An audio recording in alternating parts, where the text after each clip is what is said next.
Good evening, everyone. We salute you again. We appreciate your company, even as you join us from wherever you are around the world. Welcome again to Tembei TV. Our political discussion starts now. We are looking on changing Kenya for the better. Who can lead the way to right economic change and why? An issue that I believe you're going to find interesting and more informing at this point in time.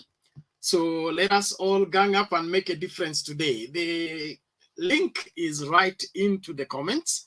So make use of it, come into the studio and let us talk. Changing Kenya for the better.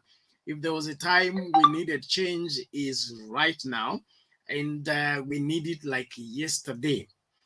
There are different offers in the market. Everyone seems to have something to say about what to do to make Kenya better. Well, who is the man to lead us into this right economic change? Since everybody's talking about economic transformation, models of economy, propositions and counter proposition of who is ready, who has the plan, who has the agenda, who has the Sarah to sell. Let's get in and let us talk. Thank you very much, all of you that are joining. We appreciate all of you. Thank you. Yusto Mtandulu. Thank you very much. Karibu sana kwa show. Nyar Jane Otieno. Nakushukuru sana. Karibu Akengo Omwangu. We salute you. Thank you for being on board. We look forward to having a great time to interact today. Oliver Mwashi, thank you so much. Asante sana. Karibu kwa show, tuendelee kujumika pamoja. Bethwel Yego, asante sana. Unasema William Ruto ndio anaweza kubadilisha Kenya. Haya, basi njoo kwa studio tueleze kwa nini, kwa sababu tunapaswa kujua kwa nini. William Ruto amekuwa makamu wa rais for 9 years. Mbona hajabadilisha? Shida iko wapi? Hiyo ni swali kwa Bethwel Yego. Naomba ufafanue hapo, alafu tuendelee. Oliver Mwashi anasema only Baba has a plan to guide and lead us to the economic, to the good economic times. Thank you. Let's keep talking. Come and tell us why you think Baba is the real deal, or William Ruto is the real deal, or Oka can cook something out that will help this great country. All right. We have Prince Lekisho, then Gone Walter.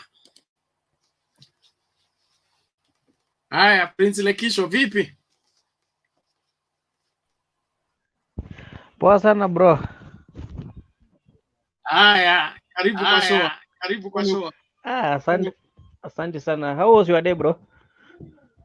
It was great. Busy, but we thank God.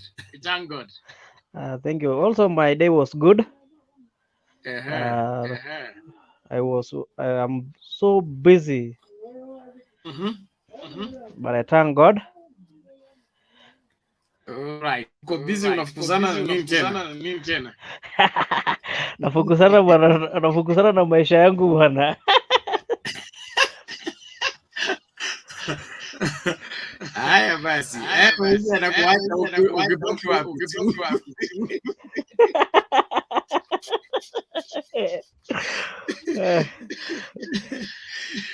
Sawa. Haya, tupatie maoni yako. Otherwise, acha tuchangie moja mbili. Naona ni mambo na economic. Farasi ni mbili. Ingine yote ni singine ni punda. Farasi tunajua ni naibu wa rais na baba. Oka, there is something that kuna kitu ambayo ni kama wana cook.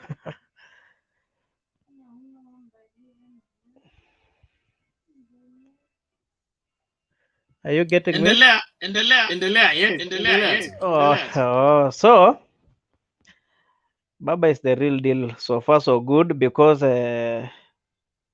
yeye ndio ni kama atakuwa na nafasi nzuri ya kuleta Wakenya pamoja, na amepigania hii Kenya for a long period of time, so we need to give Baba a chance, tuone vile hata yeye atatufanyia kwa hii Kenya. Makamu wa rais, Deputy President of the Republic of Kenya William Ruto ameserve for 9 good years, lakini mimi mwenyewe sijaiona matunda yake. Beta ninaweza sema ukweli, nimeona matunda ya baba for democracy, amepigania democracy katika Kenya hii, kwa sababu sasa sahizi tuna we to call freedom of speech, vitu mingi baba amepigania hii taifa la Kenya, so we need to give him a chance, alafu pia na yeye atuongoze, tuone kama tutafika Canaan vizuri ama hatutafika Canaan, tufike tena mtoni tuanze kuambia kuna mamba.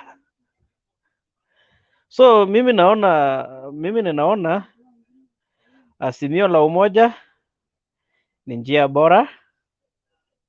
So I urge young people, let us come together na to support baba, hata kama ataserve for a period of 5 years. I think it will bring this country peace and harmony.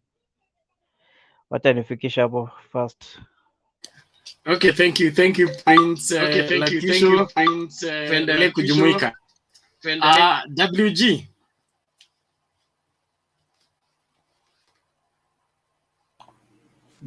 Bernard, can you hear me? I can hear you. How are you doing today? I'm fine. Yeah. How about you? I'm well. Yes. James One, how are you? Very fine. Asante sana na Pato Keep, karibuni sana.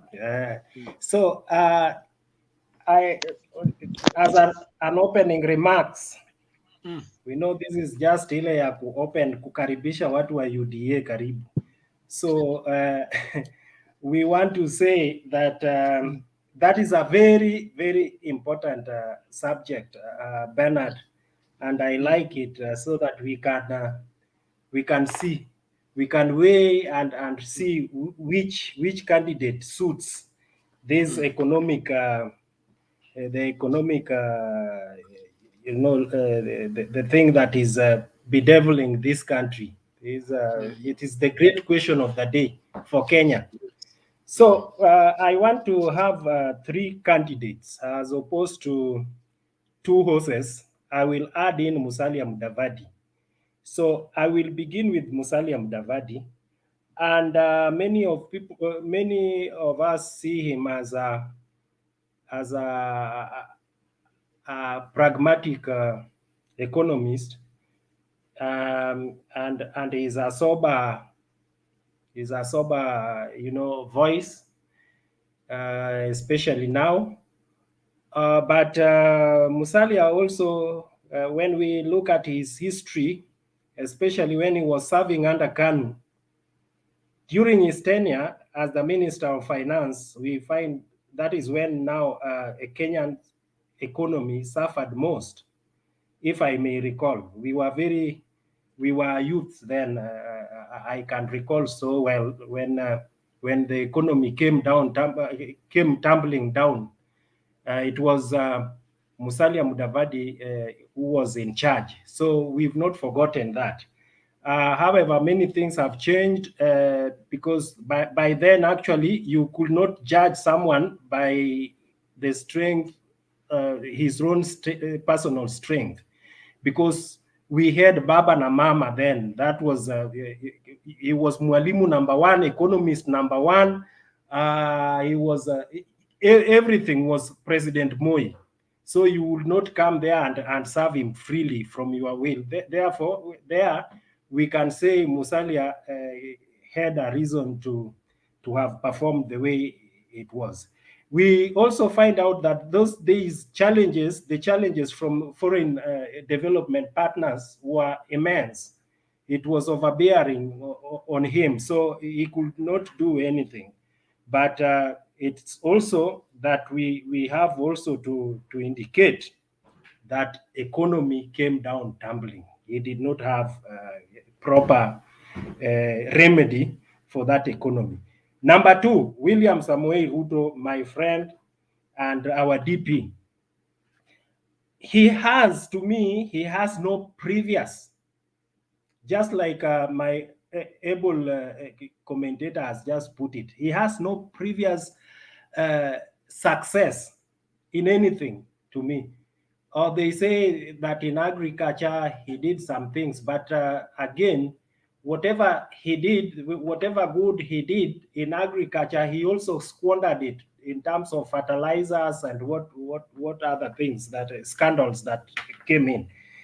Number two, under Ruto, he has a very bad relationship with the development partner. And therefore, if William Ruto was to be the president today, we run a risk of getting into trouble with the foreign development partners. And that includes the NGOs, which has a lot of presence in the country in terms of health, agriculture, and those other things. So many NGOs will be retrenching. It happened during Moi, and even today, I think William Ruto is not very good, very much in good books with those people. So I think he's not the right person, especially now when the economy is struggling and we are looking for a way to rescue it.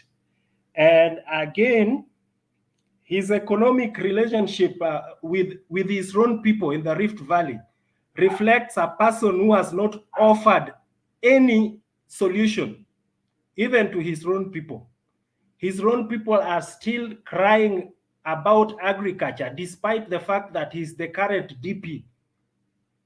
They are still struggling with maize. They are still struggling with tea. They are still struggling with any other thing. And above all, when Raila was in Eldoret, we had those old men, and also the clips, the previous clips, that some elders actually pinpointed at their own people who are now under Ruto. They pointed that they are the ones who are swallowing the maize. There are opportunities in maize. So all this, when we look at that, the economy, because this is the time that as DP, those people should be enjoying. Number three, Moi University has gone down because of tribalism and those other things. You see, so if there is no remedy, and when we put together even the famines and without solutions in the north, those other places, cattle rustling, that is really bringing a lot. It's insecurity as well as instability, which now affects farming and other things. All this, you put them together and you see William Ruto does not match anywhere. Finally, is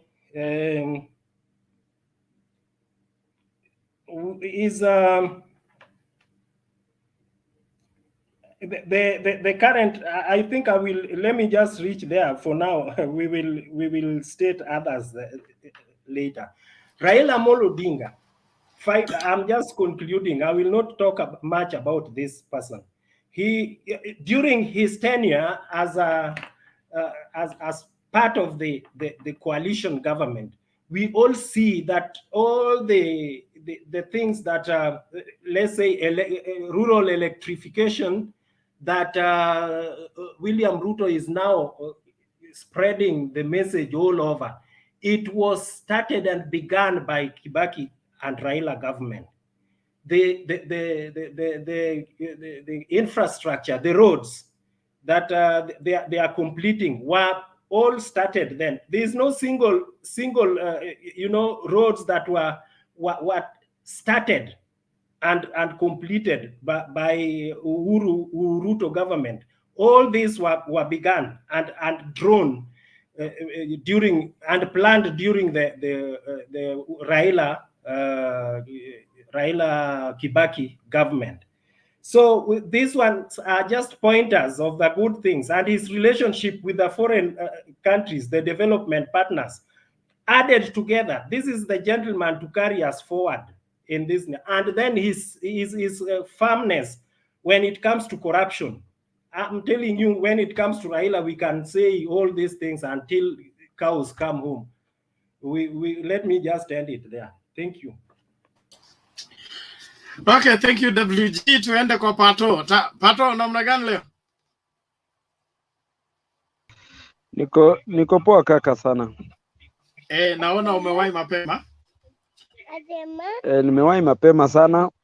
Naona mjadala leo is all about economic. Bas, mchango wako. Mchango wangu, as my opening remarks, the three presentation candidates, Raila Odinga,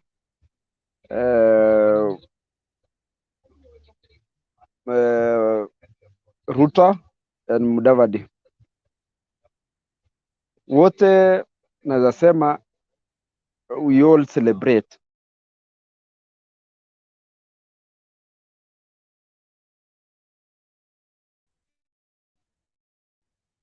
what across the board.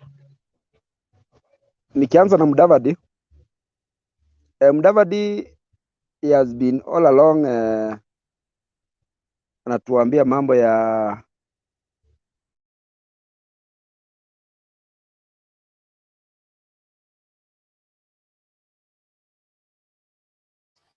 Pato, inaonekana uko na hitilafu ya net naomba ushughulikie kwanza.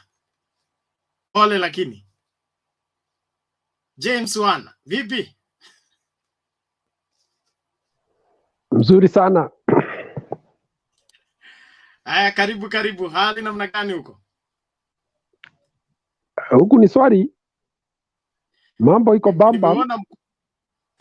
Nimeona mkururo wa motorbike zikiingia Nyeri. Ndio hiyo.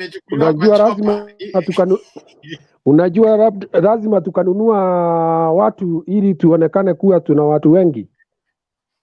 I can see the economic activities are doing very well in Nyeri.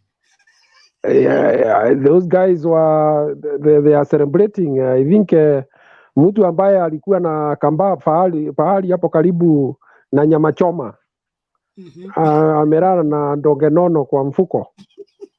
Unajua vijana lazima wakajivijari. Haya basi. Endelea mbele sasa. Okay. Changing Kenya for the better. Who can lead the way to bright economic change and why? I'll be very blunt. And I know the economy will be revived on account of 3 factors. The candidate who will be able, first and foremost, will be able to attract foreign direct investment. That means somebody with international connections and inspires confidence in the government that is leading, that he can engage with the development partners and capital holders in foreign lands who would be wishing to bring their capital here to exploit the resources that we have. That candidate is one who will bring development. The second account is a person who will be able to deal with the debt issue. How we pay our debt is crucial, because if you follow the economics right now, you find that a huge chunk of our money is currently going to paying debts. So it means somebody must be a good manager to be able to correct the revenue, and also going to the third point, be able to prevent leakages that come through corruption. When you combine the three factors, you will get the right candidate. Who is that candidate? When you look at the three leading personalities who are asking for the presidency, let me first dispense off with Musalia Mudavadi.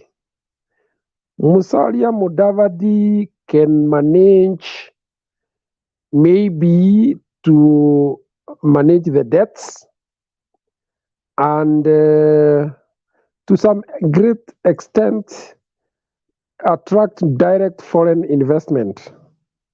But I'm very doubtful whether he has the gravitas to fight the vampires of corruption. Let me go to one William Samoei Ruto. He scores 0 on the three accounts.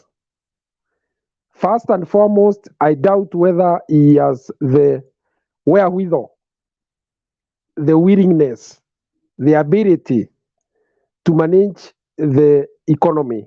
Why? Because when you look at the people who he is working with, and these are the people he is going to draw the pool of expertise from, they do not inspire confidence at all.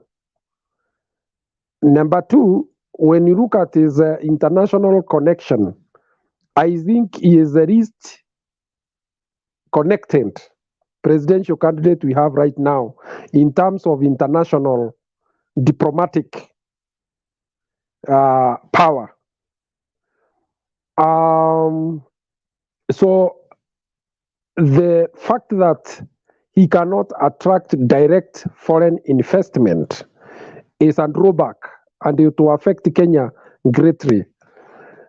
More so because he has been mentioned in not very good right out there. Those people keep records. They have their own intelligence systems. They know every personality in Kenya, especially those that want to get power. They can even tell you who stole where. Number three, I think is least qualified to fight corruption, because you've be fighting himself. You cannot fight against yourself. When you look at your face, you cannot spite it. So I think on that score, I think he can't manage. Basically, what I'm saying is this. Out of the three personalities, it is only Raila Amolo Odinga who inspires hope of resurgence of economy. First, because he has international network.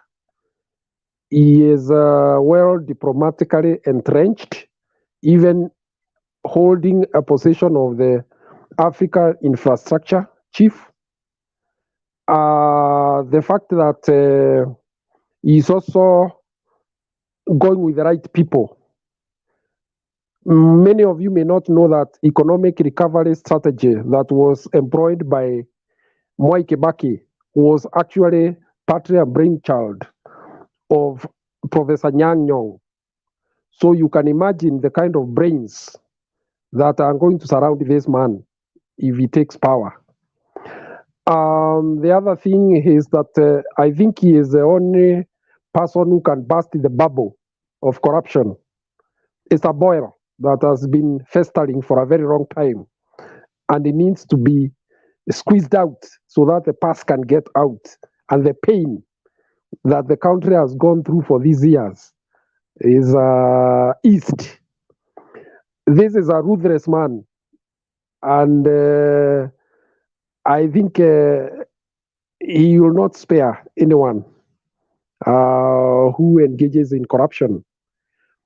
First of all, what is the problem is that when you approach the government in terms of forming networks of stealing from parastatals and the ministries, you start killing the country. Unfortunately, that is a patronage system that some of the presidential candidates seem to have, or especially one of them. He circulates and saturates parastatals and ministries with his people with the sole purpose of siphoning funds from the coffers of the ministries and parastatals. We can't run a country like that. So basically, what I'm saying is that I fought, and I have no shame to say that I will vote for Raila Amolo Odinga any day. Thank you. Thank you, James. Let's keep going. Moon Joel, how are you?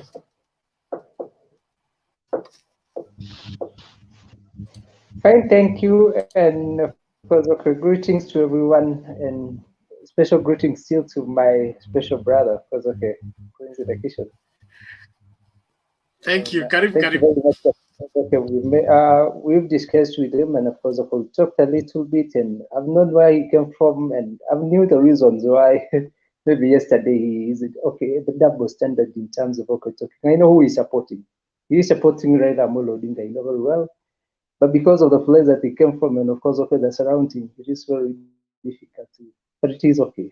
But I still count that vote, and of course, okay, many other votes that the guy will come with. Thank you. And of course, okay, to the topic, changing the economy is, of course, okay, something to do with, of course, okay, those brains that, of course, okay, do work, and they do work straight. And of course, okay, they focus on what they want to do. Not maybe those the brains that maybe someone will interfere with in terms of okay, corruption deals and all that. Of course, okay, it doesn't need cartels. It needs one person who is powerful, and of course, okay, who knows the surrounding that is better for him. The reality remains that, of course, okay, when it comes to okay, the three named, the so named, because okay, I've heard the three, but of course, okay, the presidential aspirants are very many, because when it comes to presidential aspirants, there are very many. Raila Amolo Odinga is there, of course, okay, William Ruto is there, as far as I know. Musalia Mudavadi is still there, and the Oka team, the world team, maybe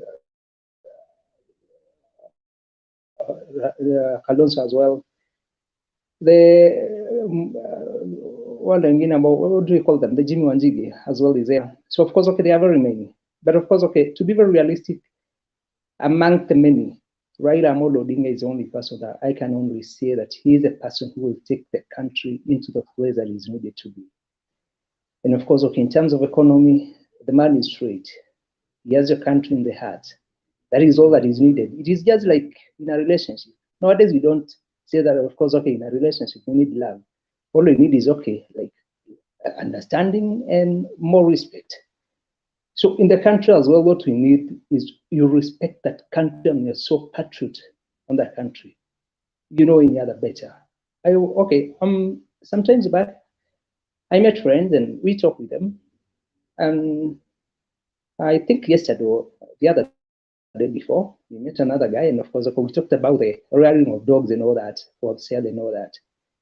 And when I asked him, what do they want? As in, okay, maybe they want to be in that part.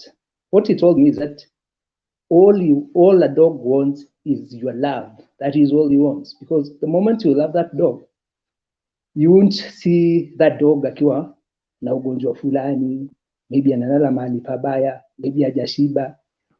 That is all a dog wants. The country as well wants the patriot man. And that patriot man is only Raila Amolo Odinga. And of all the tests that he has gone through, of course, first, fighting for the rights of every person, fighting for the economy, and of course, work at the right for every individual, the right of speech for everyone, and maybe the media, he is a better person for everyone. And of course, okay, the voice of the people, all they say is the voice of God, yeah? So of course, okay, of all the voices that Raila wants to listen to, that is, of course, okay, through that freeness in terms of okay, speech. So of course, that is the same person that of course okay, all of us will go to him, will talk the way we want, ile ambayo anasemanga nimeenda mahali fulani na wakatapika yao. Yep. So of course okay, tunatapika wote na listen to, he writes them down, and of course okay, comes back na kona zote of all the development that have gone of course okay, have been in this country. Tukijaribu kuangalia mambo na barabara, it is Raila Amolo Odinga when he was the minister for roads and infrastructure, of course. Yeye ndiye alianzisha hizo zote, and of course okay, the drawing of the super Thika highway and all that, he is the man behind all that. He did it. When it comes to of course okay, wakati alikuwa prime minister, bado amefaitia mpaka the economy, amefaitia ile kitu ambacho tunasema kwamba tuangalie kila mtu amepata ile environment nzuri ambayo bado ilikuwa inatusaidia. He fought for us as well as a Mau Forest residents of course, na maji kwa kila mtu of course, bado ingesaidia nchi zote. Kwa he is the man to be. And ukikuja kwa William Ruto, of course okay, where on earth, and of course okay, who knows about him? If not, we know him because of corruption, deeds and all that. Every deed that is wrong, and involved himself, and he is there in all the pictures, the sounds and everything. Huyo sio mtu ambaye sijui kwa nini Wakenya waoni. Hiyo ni upumbavu hali ya juu za zingine, kwa sababu you're supposed to like of course okay, be that person who knows himself. It is not that of course okay, William Ruto will fight the fight for you and himself. He's fighting in his own life. Any other Kenyan, I myself, I fight for my own. So of course, unless you fought a foolish war, then you're gonna lose. Fight a war that is you. It is you. Politics is about priorities. Who will prioritize my things? None. When it comes to economy, automatically William Ruto, in terms of okay, of course okay, ati kule kujali yako itakuwa ni 0% kujali yako kama siye mwenyewe. William Ruto will build a heaven with himself, na atawacha in hell, na atacheka huko juu. And of course okay, tuangalie mambo na nchi za nchi, nani anajulikana zaidi. It is only that of course okay, tutafanya kama tutakuwa na hiyo kusema kwamba pia tutakuwa na hiyo nafasi. I'm not very sure about my camera.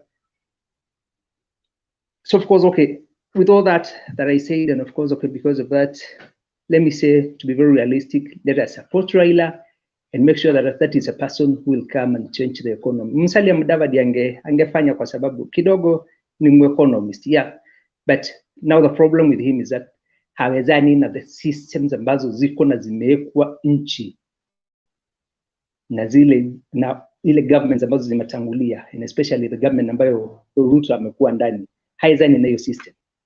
Atakanyangiwa ile ambaye hajaiona, kwa hivyo hata asijaribu story na kama zile. Just some other times tunasemanga kikwetu kwamba that of course okay, when you want to go to a fight, go for a fight when you know very well that I'm gonna win. It is not that of course okay, unaenda fight ki 50-50. Go for a war that you know very well that you're gonna win.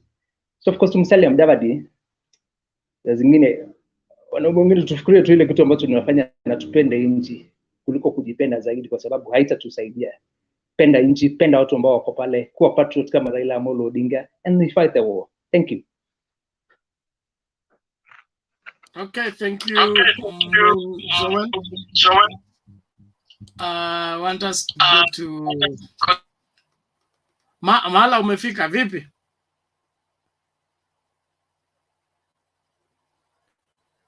Mahala, umejificha?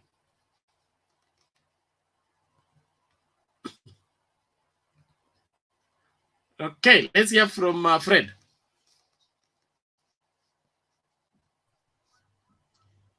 Oh, thank you, Bernard. Good evening. Good evening to you. Welcome to the show. Thank you, sir. I'll just be short and brief concerning to the topic of today. Mm-hmm. What I would like to say to remind Kenyans is only one or two things. When we talk about economy, we must understand where we started, where we are, and where we are heading to. This economy was at very bad state in Moise regime. It was in very bad state. Then here it comes, Raila Amolo Odinga and Mwai Kibaki. These two genius gentlemen, they sat down and they gave a long-term solution to economy. They gave a blueprint of economy recovery in our country. And that blueprint, it is what we can call it, they come up with Vision 2030. In Vision 2030, it had a lot of good things, a lot of good things. And when Uhuru Ruto came in place, because they didn't value or they didn't have any idea about that blueprint, they abandoned Vision 2030 and they laid on their own structure, whereby those structure that they laid, it's what has led us to be where we are today. And now there is no way you can tell me, because that structure, that system they laid has failed, and you still tell me that I'll be able to elect somebody who has make our country to fail and trust him with another 5 or 10 years. Where will we be? It means it will come a point whereby they have to auction Kenya now.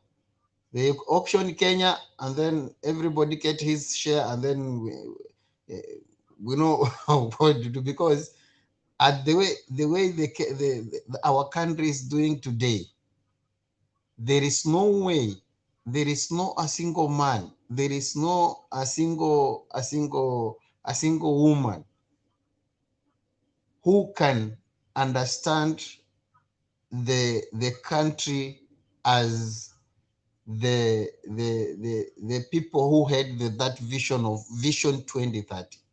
It is the high time we return this country to the people who had that vision, because they know where the rain started beating us, so that they can return the country to the track.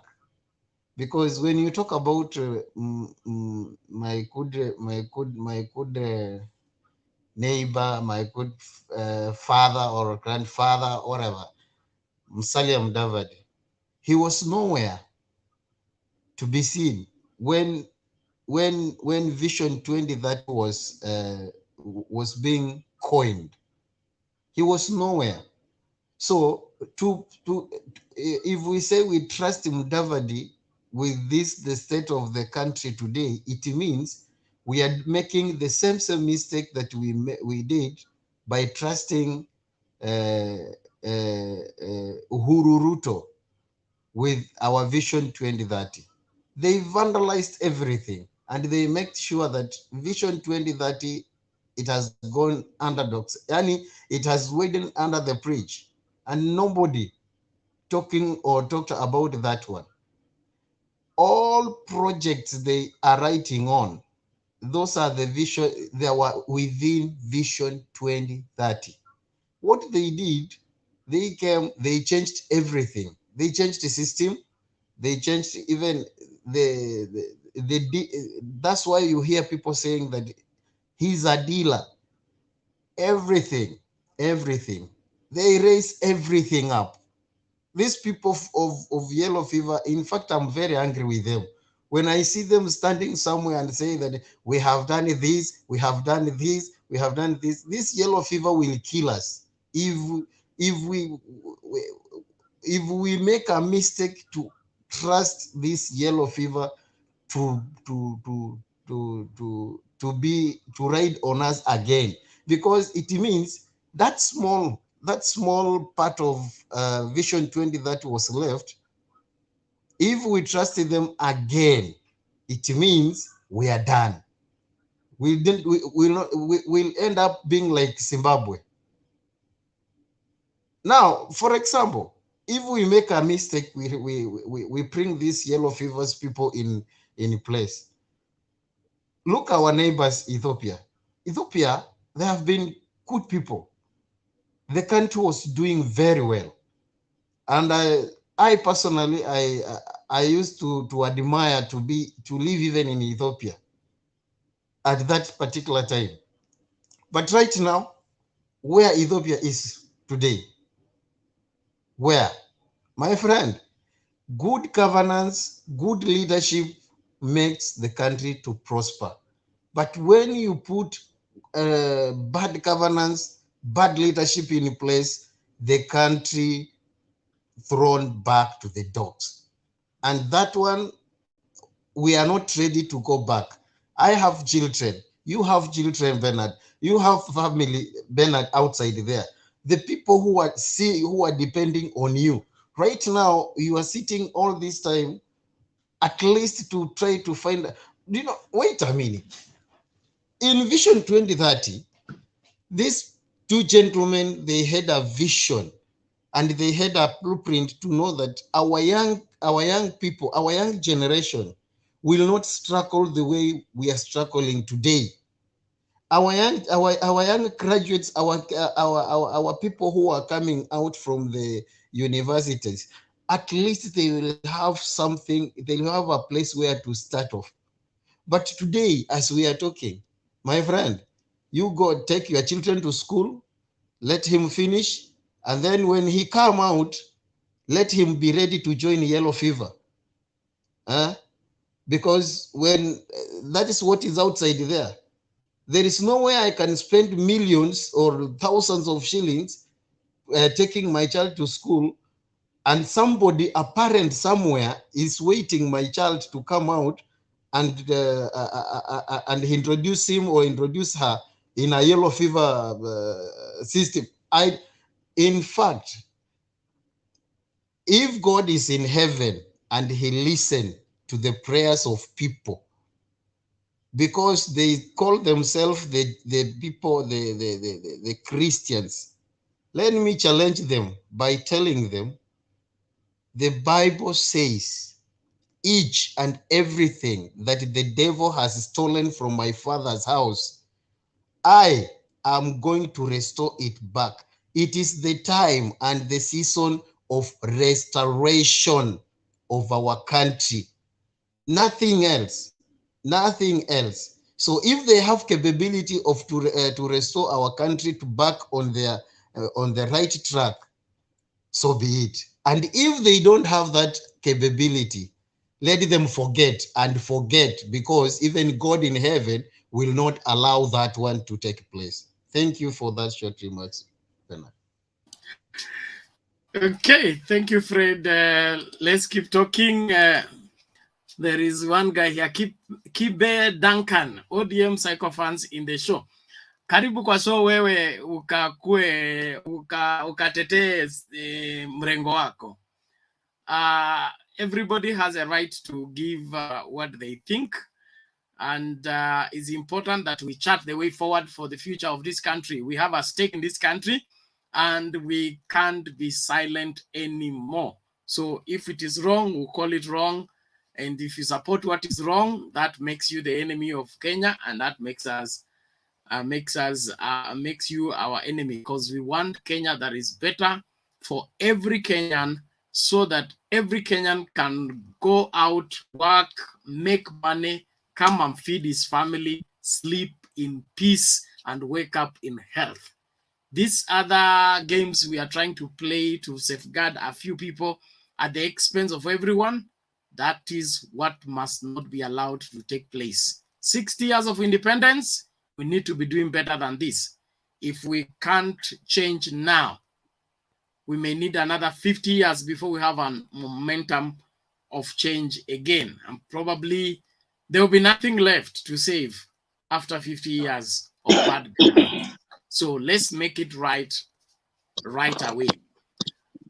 Mara, umerudi vipi? Yes, Bernard. Nilienda North Rift sikupata mrisiki yangu. Ulieka Great Rift. Yes. Back to the topic. Yes. Go ahead, Mala. We are waiting. Okay. I don't have much to contribute, but I think it is important to look at the cause, what made the economy go down. And I've had people contributing. I was expecting even somebody to tell us that there's a family in Kenya who is more richer than the Kenya itself. Yesterday I was reading about the Pandora Papers, where one of the prominent Kenyans were mentioned there, and we understand they are richer than Kenya. They own a lot of lands. Okay, let me not dwell on that. Back to the point, comparing the economic models of the presidential candidates. And I'm going to discuss only about the two candidates. And I'll start by saying, if you look at the Kenya economy is considered as one of the fastest growing in Africa. That's according to the World Bank. And the country had an average growth of, I think, 5.7 to 6%. That's the year in 2015 to 2019, which is very significant development. This was attributed to service sector and solid microeconomic environment. That is key. It's good to know that. Although the Kenya economy rose to the middle economy level, the country still ranks as a third world country with 41 million population. And this population is still suffering from the regional imbalance, poverty. If you go to my area, Baringo, those sites, if you go to Moranga, corruption, the weak private investment, and again, this pandemic, the global COVID-19 pandemic, actually paralyzed the economy, affecting both domestic and the both external economic activities. You see, now we have how many months to go to election in August? Because it is less than a year left to general election, and the country economy is still at stake. Most politicians seeking to lead the country have started prioritizing on how to revive the economy as their main agenda all the time they talk. That is for 2022. And remember, the ASLA leader, Deputy President William Ruto, has come up with the bottom-up economies, while this man called Raila Amolo Odinga understand is pushing for trickle-down economics. as we understand. If you look at the root of bottom-up economic model, it's actually focused. It is, excuse me, it's focused on empowering Kenyans at the grassroots levels. And actually this model, if you look at it critically, it advocates injecting resources to the unemployed, the hustler, the farmers, the small enterprises. And according to our leader, DP, this approach will minimize cartels and ensure Kenyans benefit directly from the government.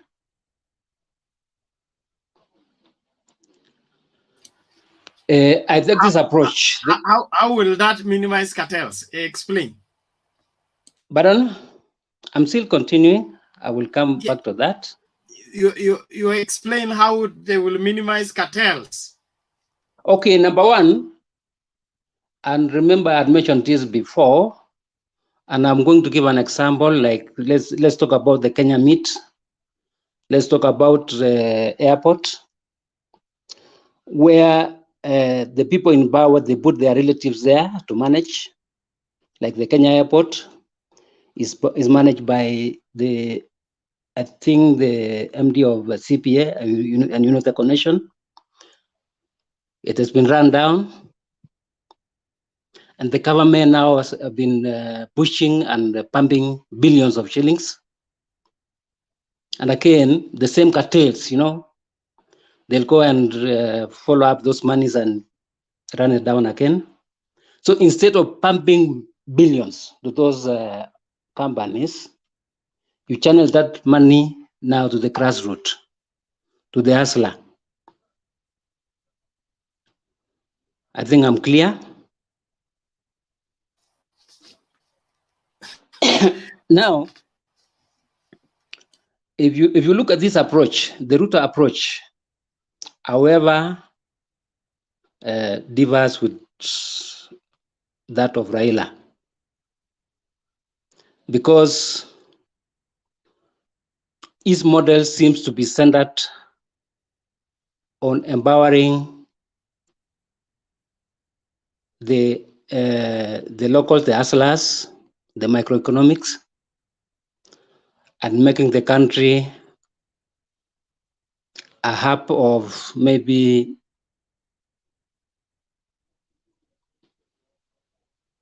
industrialization. So to me, this model, the bottom-up model, is better than the trickle-down. That's my submission for today.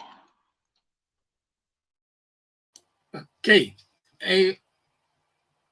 James akona swali kwako. James. Wacha niuliza ndugu yangu swali. Does he know there is something called Youth Development Fund and Women Development Fund? What is the We difference? are very much aware, and you should be telling us what happened during when Raila was the Prime Minister. Mala, hold on. Yes. So let him tell us about that. I know about James. James is not the right guy to ask that question. I want James to talk about the Pandora Papers. I want James to talk about the Prime Minister and how we mismanage your pesa ya vijana. Mala, sikiliza. Wewe nilikwambia wewe ni senior citizen. You need to carry yourself like one. Okay? Sikiliza swali kwanza, alafu ujibu. Wacha kurukia majibu. Sawa sawa? James, uliza swali. Yes, I respect this forum very much. And when I come here, I expect that we exchange information on basis of knowledge and not come to, shouting matches or spew propaganda and try to digress from the issues. What I'm asking simply here is that the Women Development Fund, Youth Development Fund, Enterprise Funds. They have been with us for many years. But the question we have always asked our brothers who are in the UDA is, what is the difference? Because what I hear is that the government will take money down there to the Mama Mboga and Bonda Bonda. This is all what has been happening. And the experience we have is that of patronage and theft of public funds. I would want to see a well-argued statement of how many youths have made businesses out of the money that the government has been pumping down there over these years. It's not just this time around. Money has been pumped even during Kibaki's time for youth to do business. So if somebody is arguing about giving youth money to do business in the grassroots under the so-called arguing and repeating bottom up does not make sense here. If you don't tell us the difference of what has happened in the past and what is happening now, we know there has been money that the government has been giving to the youths, money being given to the women. And all what we know is that that money ends up down the drain because people even think that this is free money and being government money, nobody has responsibility to pay back. So, my friend, I would want us to have a sober debate. This is our country. This is not about fighting for individuals, some of whom we have never met, but we must be truthful to ourselves, because these are our brothers who have been given the money. They are our sons who will be given the money. And we cannot cheat our youth that we are making their lives. Yet, all what we want are votes. Let us be truthful. Let us show them the way. Now, if I ask a simple question, you give constituencies millions of money, and then all the youths troop there and buy motorbikes, all of them between the age of 18 and 25. Every Mama Mboga flocks to the CDF office and collects money to go and buy sackfuls of Mboga. So what? How does the economy now transform? If you answer those questions, I think we'll be in the same wavelength. Okay, thank you. Thank you, Mala, James. respond. Thank you, James. What I want James to mention also, so that I can answer the question, is the 6,000 shillings, which will be given to youths by the other party, that's Raila Amolo Odinga. So can you also mention that? Then I can combine and answer. Okay. That is very good. That is very good, Mala. What I will say is this. What I understood with Raila's model is not that you give youths money. What you will do, there's a survey that showed that during the census, that about 2 million families, not individuals, families, have absolutely no income. And if you listen very well to his argument, is that those families will be pirated and given 6,000 shillings per family.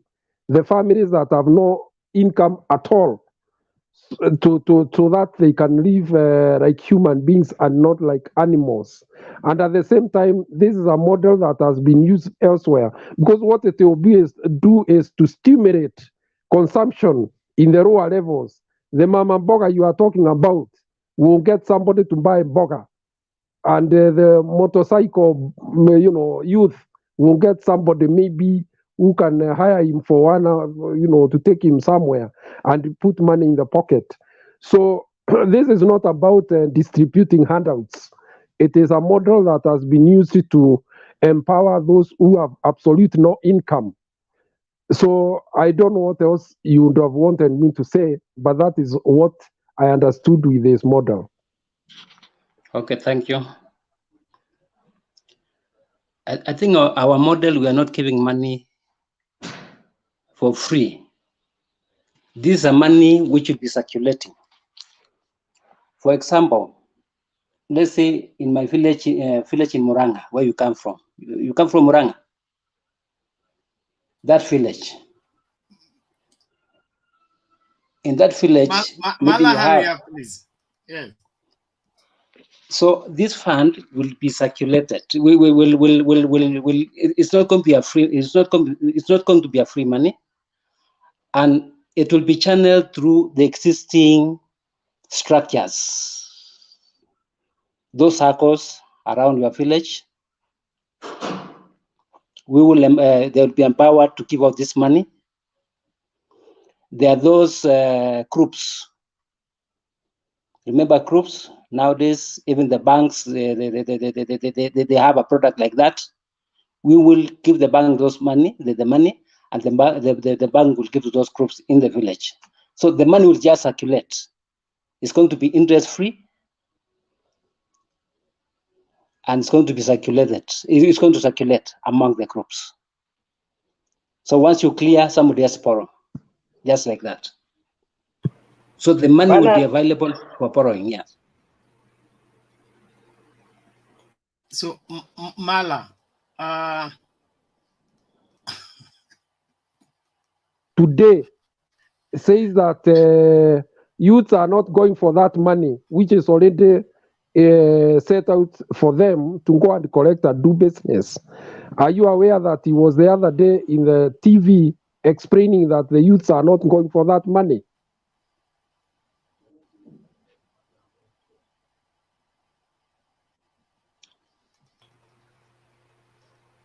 I didn't get you. I did not get you, James. Saying there is a hold youth on, both of development. you. No. Go Let ahead, me. James. This is the last one, Nani Bernard, and I'm not being. I'm asking. There is a youth development fund for youths to go and borrow to do business. Is Mala aware that the head of that fund was the other day being interviewed, and he said that actually they have a problem because the youths are not going for that money.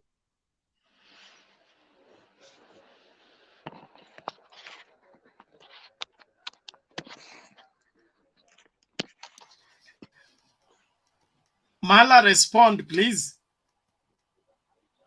Did you get James? I didn't get James.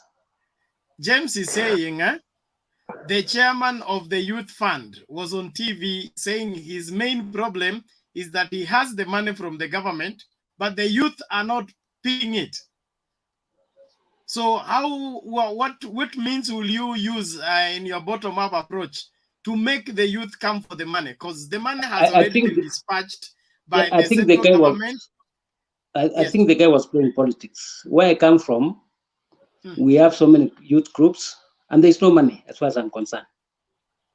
They've been pushing us to find out whether the government has the money to lend to these youths. There's no money. So I think the guy James saw on the TV, I think was just playing politics.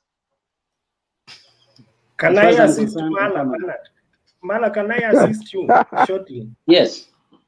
I think what's affecting that arrangement is that the government actually, yes, they purported to issue money, but the money was accompanied by very, we call it what? Very long processes that don't make sense. So even if the money is there, but in order for you to qualify for that money is just another thing. So I think those could be areas that is affecting them. Having said so, Mala, let me take this opportunity to tell you again that not even William Ruto can explain that bottom up well. So don't purport to be helping in explaining. I don't think anybody. You saw the other MP for this lady who embarrassed herself so much on national TV as she was fumbling about with how that bottom-up economy will work. They can't explain it well till date. So we just put you. I don't think you will be able to to bring it up. You know.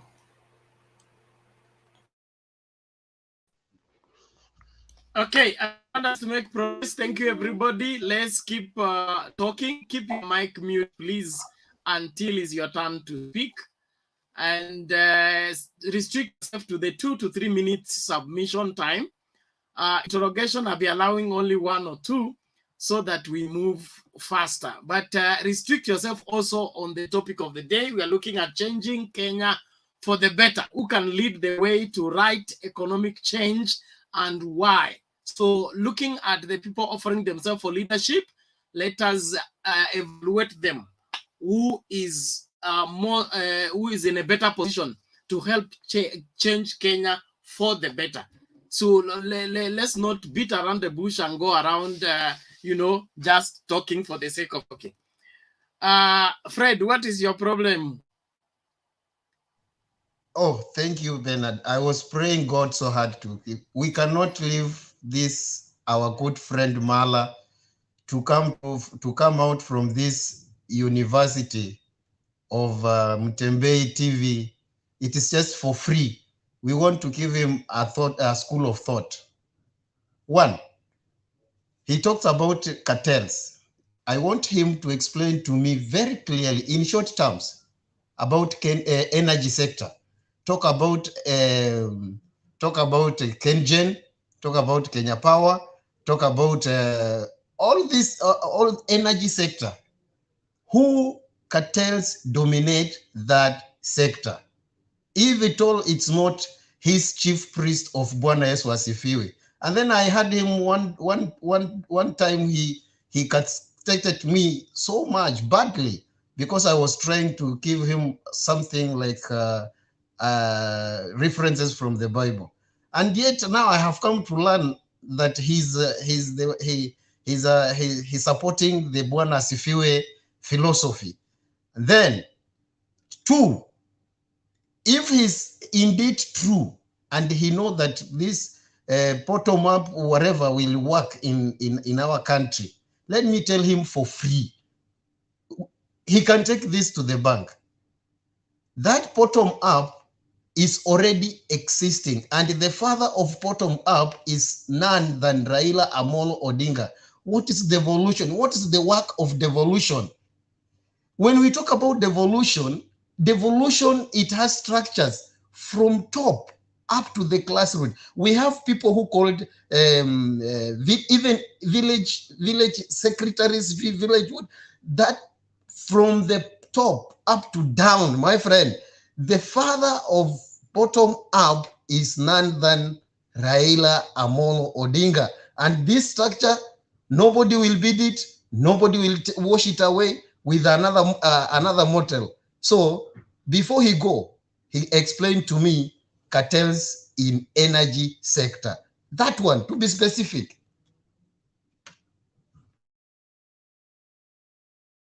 My friend, do you normally drive? Do you have a car? Have you ever fuel in a place in some of these petrol called rupees? Who are the owners? Rupees petrol stations. Mala, Number two. No, I'm answering him. Wacha kujibu swali ukitumia Yes, swali. I'm telling about the cartel. So if he knows the owners of rupees, those are the cartels. Okay, so what makes them cartels? Mala, wacha jibu swali langu. What makes them cartels? Unmute.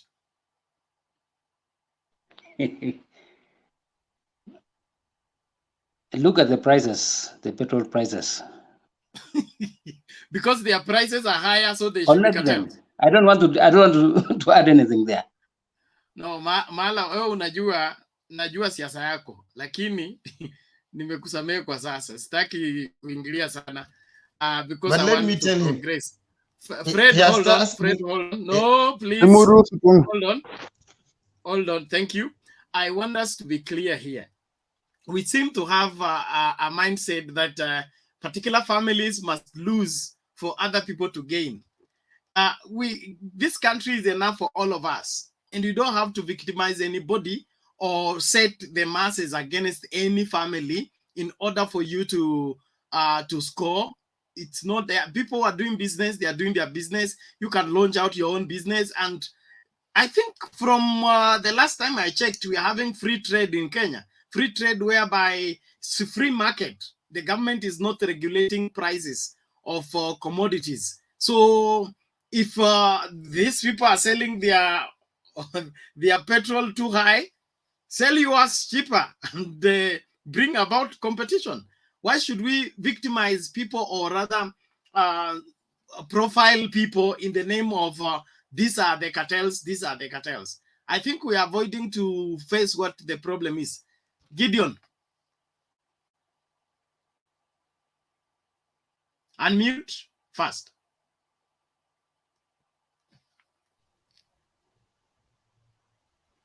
Okay, speak now.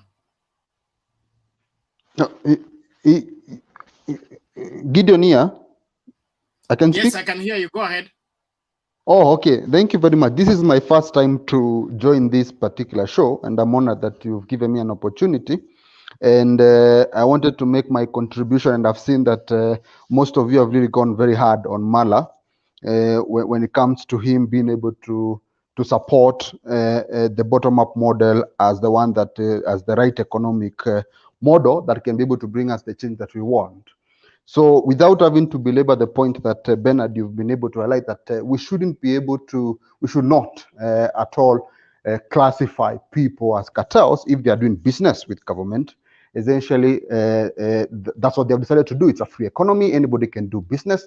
And of course, the biggest consumer of goods in Kenya is the government. Therefore, any business person who wants to make money and is a serious business person, they will do business with government. Now, coming to why I think the bottom-up model is the model that will bring a change to us, I want to start just from the point of it being a philosophy. The philosophy of bottom-up is empowering the people who are at the bottom of the pyramid. It could start from an economic point where you're pumping money there, but it could also come from a policy point of view. So being in the investment industry myself, when you talk about bottom-up from a policy point of view, it is when the civil servants that are sitting in the offices, because the civil servants who are going to be employed in that particular government will have to, first of all, before coming up with policy measures, think, how does this policy affect the people at the bottom of the pyramid? I'll give you very few examples.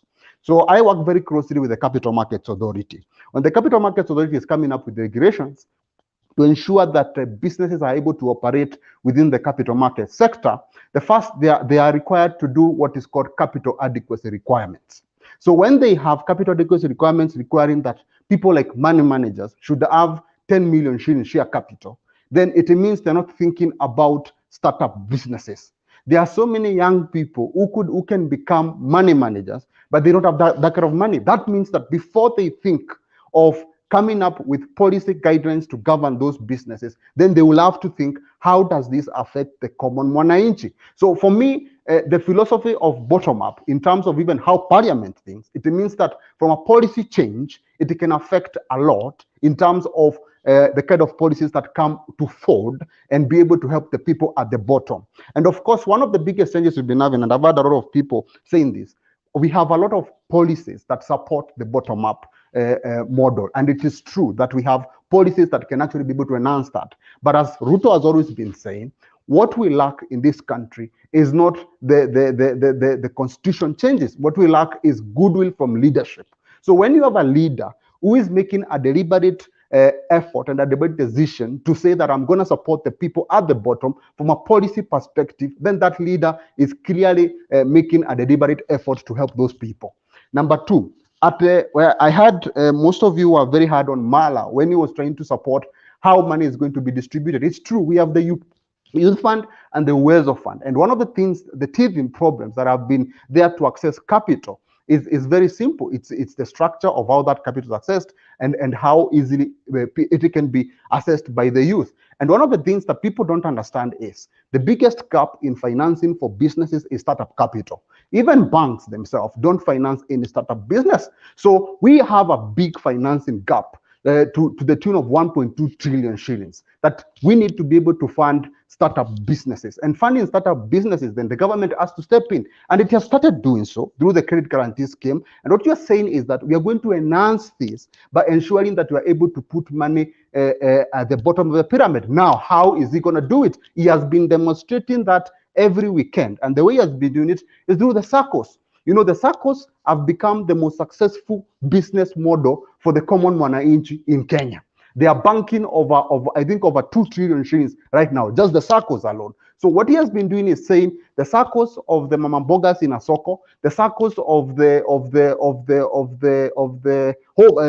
ladies, the prostitute ladies in Mutito Andei to come together, the SACCOs of the boda boda to come together, and is pumping the money through an existing structure that people have trusted, structures that people have been accustomed to. We are pumping money through those structures and not a new structure. So when it comes to how are we going to mobilize, so he has already been preaching it, mobilizing people for uptake. It is asking them to form structures that are sustainable and that are stable, structures that have been proven to work before. It is not forming a new vehicle or a new structure. It is putting money there. And as I've said, there's a big financing gap when it comes to startup financing. Now, let me debunk what the other guy is proposing. Hold on, Gideon. Hold on, yes. Gideon. We are going too fast. Okay? We are going, because I thought I had 2 minutes. Going too fast. Hold on. I need to ask I thought I had 2 question. minutes. Are you a member of any SACCO? Yes, I'm a member of a SACCO. So many of them, I think. How is your SACCO funded? Is it funded externally? No, yes, we are funded externally by COP Bank, but we are self-funding ourselves. So how is that?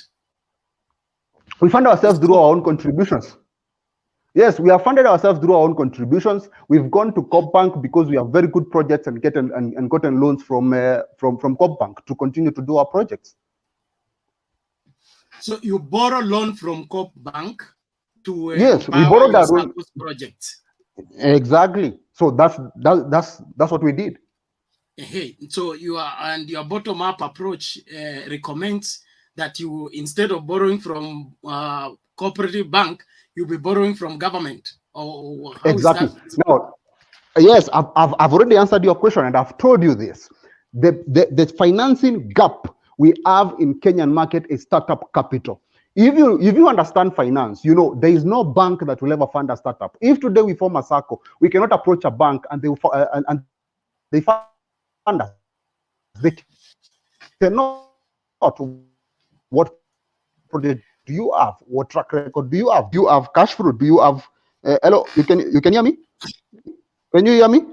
Yes, you can hear you. Relax. You can hear you. Yes, relax.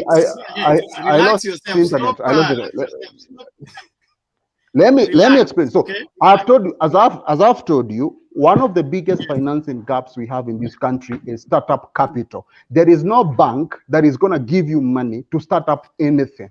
And that's the reason why the government has to come in and bridge that particular gap. Now, let me give a very good example. The prostitute SACCO in Mtito, which received 1 million shillings the other day, did not have any startup capital. They could not. Let me explain. Let me answer. For prostitute SACCO, what are you talking about? Fantastic. Let me answer you. It's a good question. Let me answer you. Startup capital. Sinikujibu, boss. Startup capital for prostitute SACCO. Yes, let me answer you. What the capital is for. I'm listening to myself. Can I answer you? Can I answer you? No, I don't want that one. Ngoja kwanza, take some questions, then you will proceed with the other part of your presentation. Take some questions first. No, I wanted to answer you before you proceed. I wanted to answer you. You want to answer me about startup capital for prostitute SACCO?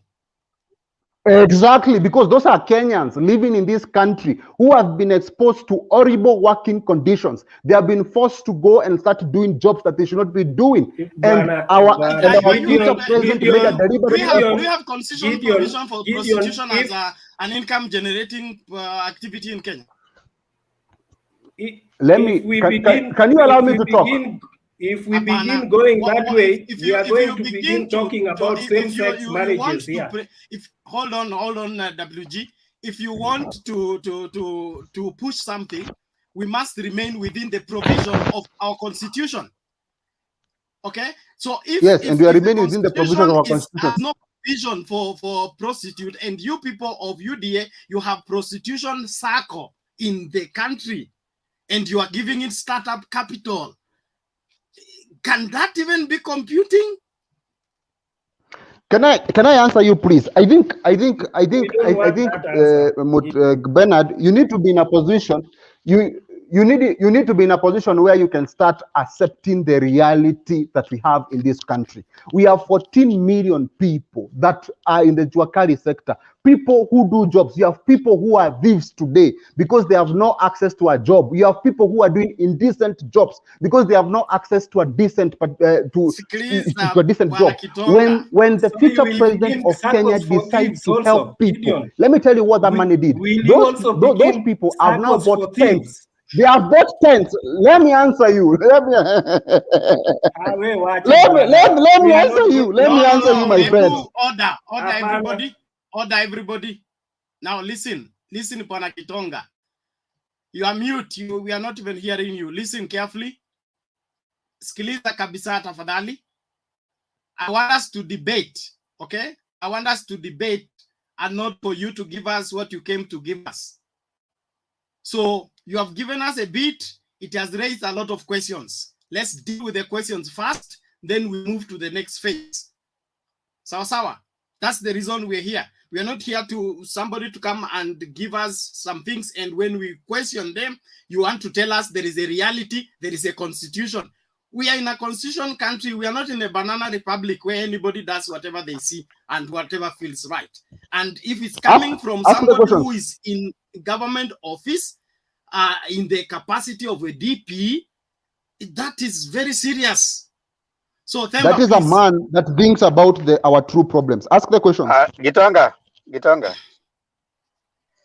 I want first of all to appreciate your vigor and the way you're trying to prosecute your point. I think your side is going to gain from that commitment. However, I want to ask you something. You eloquently said that there are existing structures right now. So my question to you is, all the time the bottom up has been bandied as something that is not coming to use any existing structures, because your side has always said that the government of the day has been working from trickle down.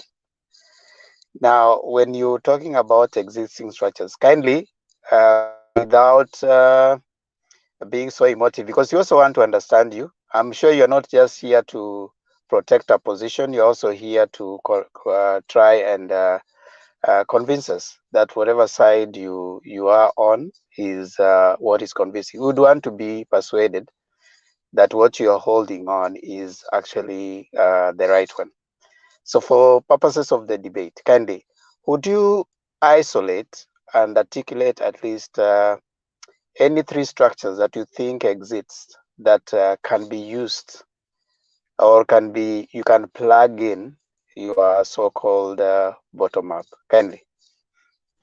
Thank you very much, Mr. Demba, for the question. And as I have said before, one of the existing structures which the Deputy President has been trying to demonstrate will be the vehicle by which we are going to execute the bottom-up model is the circle structure. Everywhere he has gone, including what we were just arguing about and including all the border circles and everything, he has been going and asking where are the circles of this particular area. So circles are existing structures, and they have been proven to be the most successful way that the common wananchi has been able to aggregate funds. Circles have done amazing things. There's a border circle that now they own homes. Gideon. Yes, sir. Now that you have said circle, what law regulates circles in Kenya? Yeah, so circle, there are circles that are with SALSA, there are circles that are with the cooperatives. Yes. Which law, which act, which article, which law? Um, Corporate um, law? I'm not sure. I wouldn't say that I'm very good with the law thing, but there are circles that are regulated by SASRA, and there are circles that are registered by the cooperatives, the cooperatives, whatever, cooperative society, which register them as societies. And they are also those cooperative, whatever, register them as also as self-help groups. So there are those that register as self-help groups, and those that are registered circles, and all those manner of things. No, you see, in Kenya, the cooperatives Yes. law Yes. is the one that regulates all circles. Mm-hmm. So within that framework is where Mm-hmm. anybody registering any circle, they operate within that. So I like what you're saying, that the deputy president has said that they are going to use those structures. But you need also to be aware that Kenya is governed within the constitution, right? You're so Yes, yes. saying and doing is are two different things. But I've realized that number one, you have isolated that. Okay, fine. You are not aware of the law that you've not rather acquainted yourself with the law that regulates circles. So let's leave that aside. Which one is the other structure that you think is going to be used? Yeah, so I think that's the primary structure. The other thing that I've had people within our circles talk about, it's the same vehicle that has been there, which is the Biashara Fund that they're trying to set up. And the only thing that I've had they have been trying to do, which we are actually piloting with one of the platforms that we have, it's to digitize it so that we can make access easy. So one of the platforms they're piloting with, I can tell you, it's called Sotika. So they are trying to pilot the people applying for loans online instead of doing the big paperwork that has been there. The other thing that they're talking about is removing the requirement that you have to be a group for you to be given money, and they can be able to give money to individuals. So those are some of the things that I know they are there, and I know they'll be part of the manifesto when it So comes. okay. Gideon. Yes. Now, Yes, please. are you aware of Women Development Fund, Youth Development Fund? Are you aware? Yes, I'm aware. I said I'm aware of those when I started. So what I'm makes aware. you want to create a different structure other than that? No. The Women Fund, the Youth Fund, and all those, there's already a pending bill in Parliament to aggregate them into one fund called the Biashara Fund. I'm sure you're aware of that, right?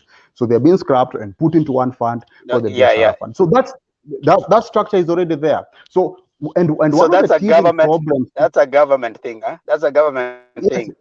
Yes, Hold on. it's a government thing. Hold on, Yes, Gideon. it's a government. That's Yes. a government thing, right? Yes, it is.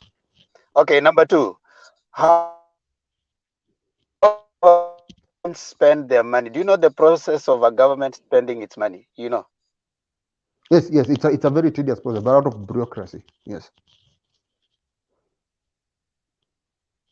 Hello.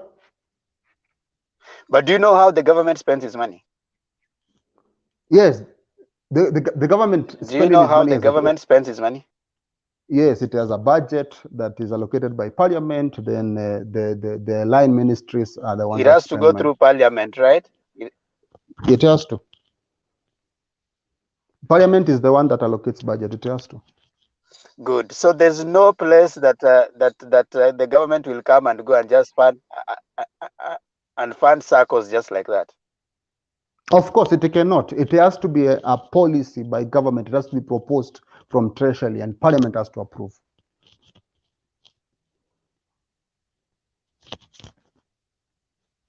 Yes. I think Bernard, I want to leave it there because Yes. out is that Gideon pretty much abreast with basically the processes of and he doesn't know the law. Question. No, I think Yeah. yes. Please ask all the questions, but not criticize, because as you said, there is already money allocated to Biashara fund, to youth fund, to women fund. There is money. If a government comes up with a new fund, including the one Raila says he will come up with, it will still have to be a government policy from Treasury to Parliament. Parliament has to allocate money to it. Then money has to be expended. So even if it is the drought fund, which is 2 billion shillings, it is still allocated. Within Parliament, if Treasury allocates, they have to do a supplementary budget. Those are the processes. So it's a government policy. So the executive will make proposals to Parliament. Parliament will adopt the proposals, and that's the process. It's as simple thing as that. Yeah. The distribution mechanism I have highlighted. They're already there. SACCOs are there. Technology, Biashara Fund is there. They will employ technologies, try and make it easier for customers to be able to access. I have clearly explained that. Any other questions? Question. Yes, James, please. And Mr. let us Gitonga. begin to... Okay, Leon, Mr. Yes, sir. Gitonga. I have Do you noticed know that Yes, there sir. are how things many? you haven't explained, but I want to No, leave it no, at that so hold that on, Mr. Themba. yeah. Okay, hold on, both of you. Thank you very much. Let's not create noise. Let's converse. Thank you. James, ask your Gitonga. question. Do you know? Do you know how many businesses collapse within the first 1 year? Yes, 400,000 businesses. It is a percentage of how many which are started. Every year we start around 852,000 businesses. 50% of those businesses fail every year. So is a problem money? 80%. Yes? No. The problem is not money alone. The problem of businesses failing is not money alone. There are so many problems with businesses, and that's the reason. Yes.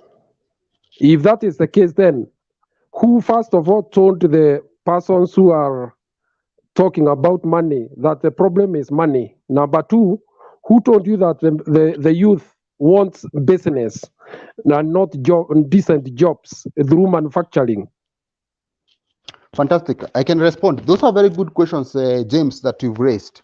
So number one, I agree with you. The problem with startup businesses is not only money, but capital ranks as one of the top reasons why businesses fail. Capital is a problem because they can't sustain the business. As I told you, startup capital is usually the biggest problem. So if you're not able to get off the ground, then there's no business you're doing essentially. But it's not the only problem. And that's the reason why one of the proposals that has been made with this government is to set up, through the Uduma centers, incubation centers for businesses, where businesses, small startup businesses that cannot afford basic skills, can be able to get those basic skills. So those are already problems that are being addressed, and there are structures that are there.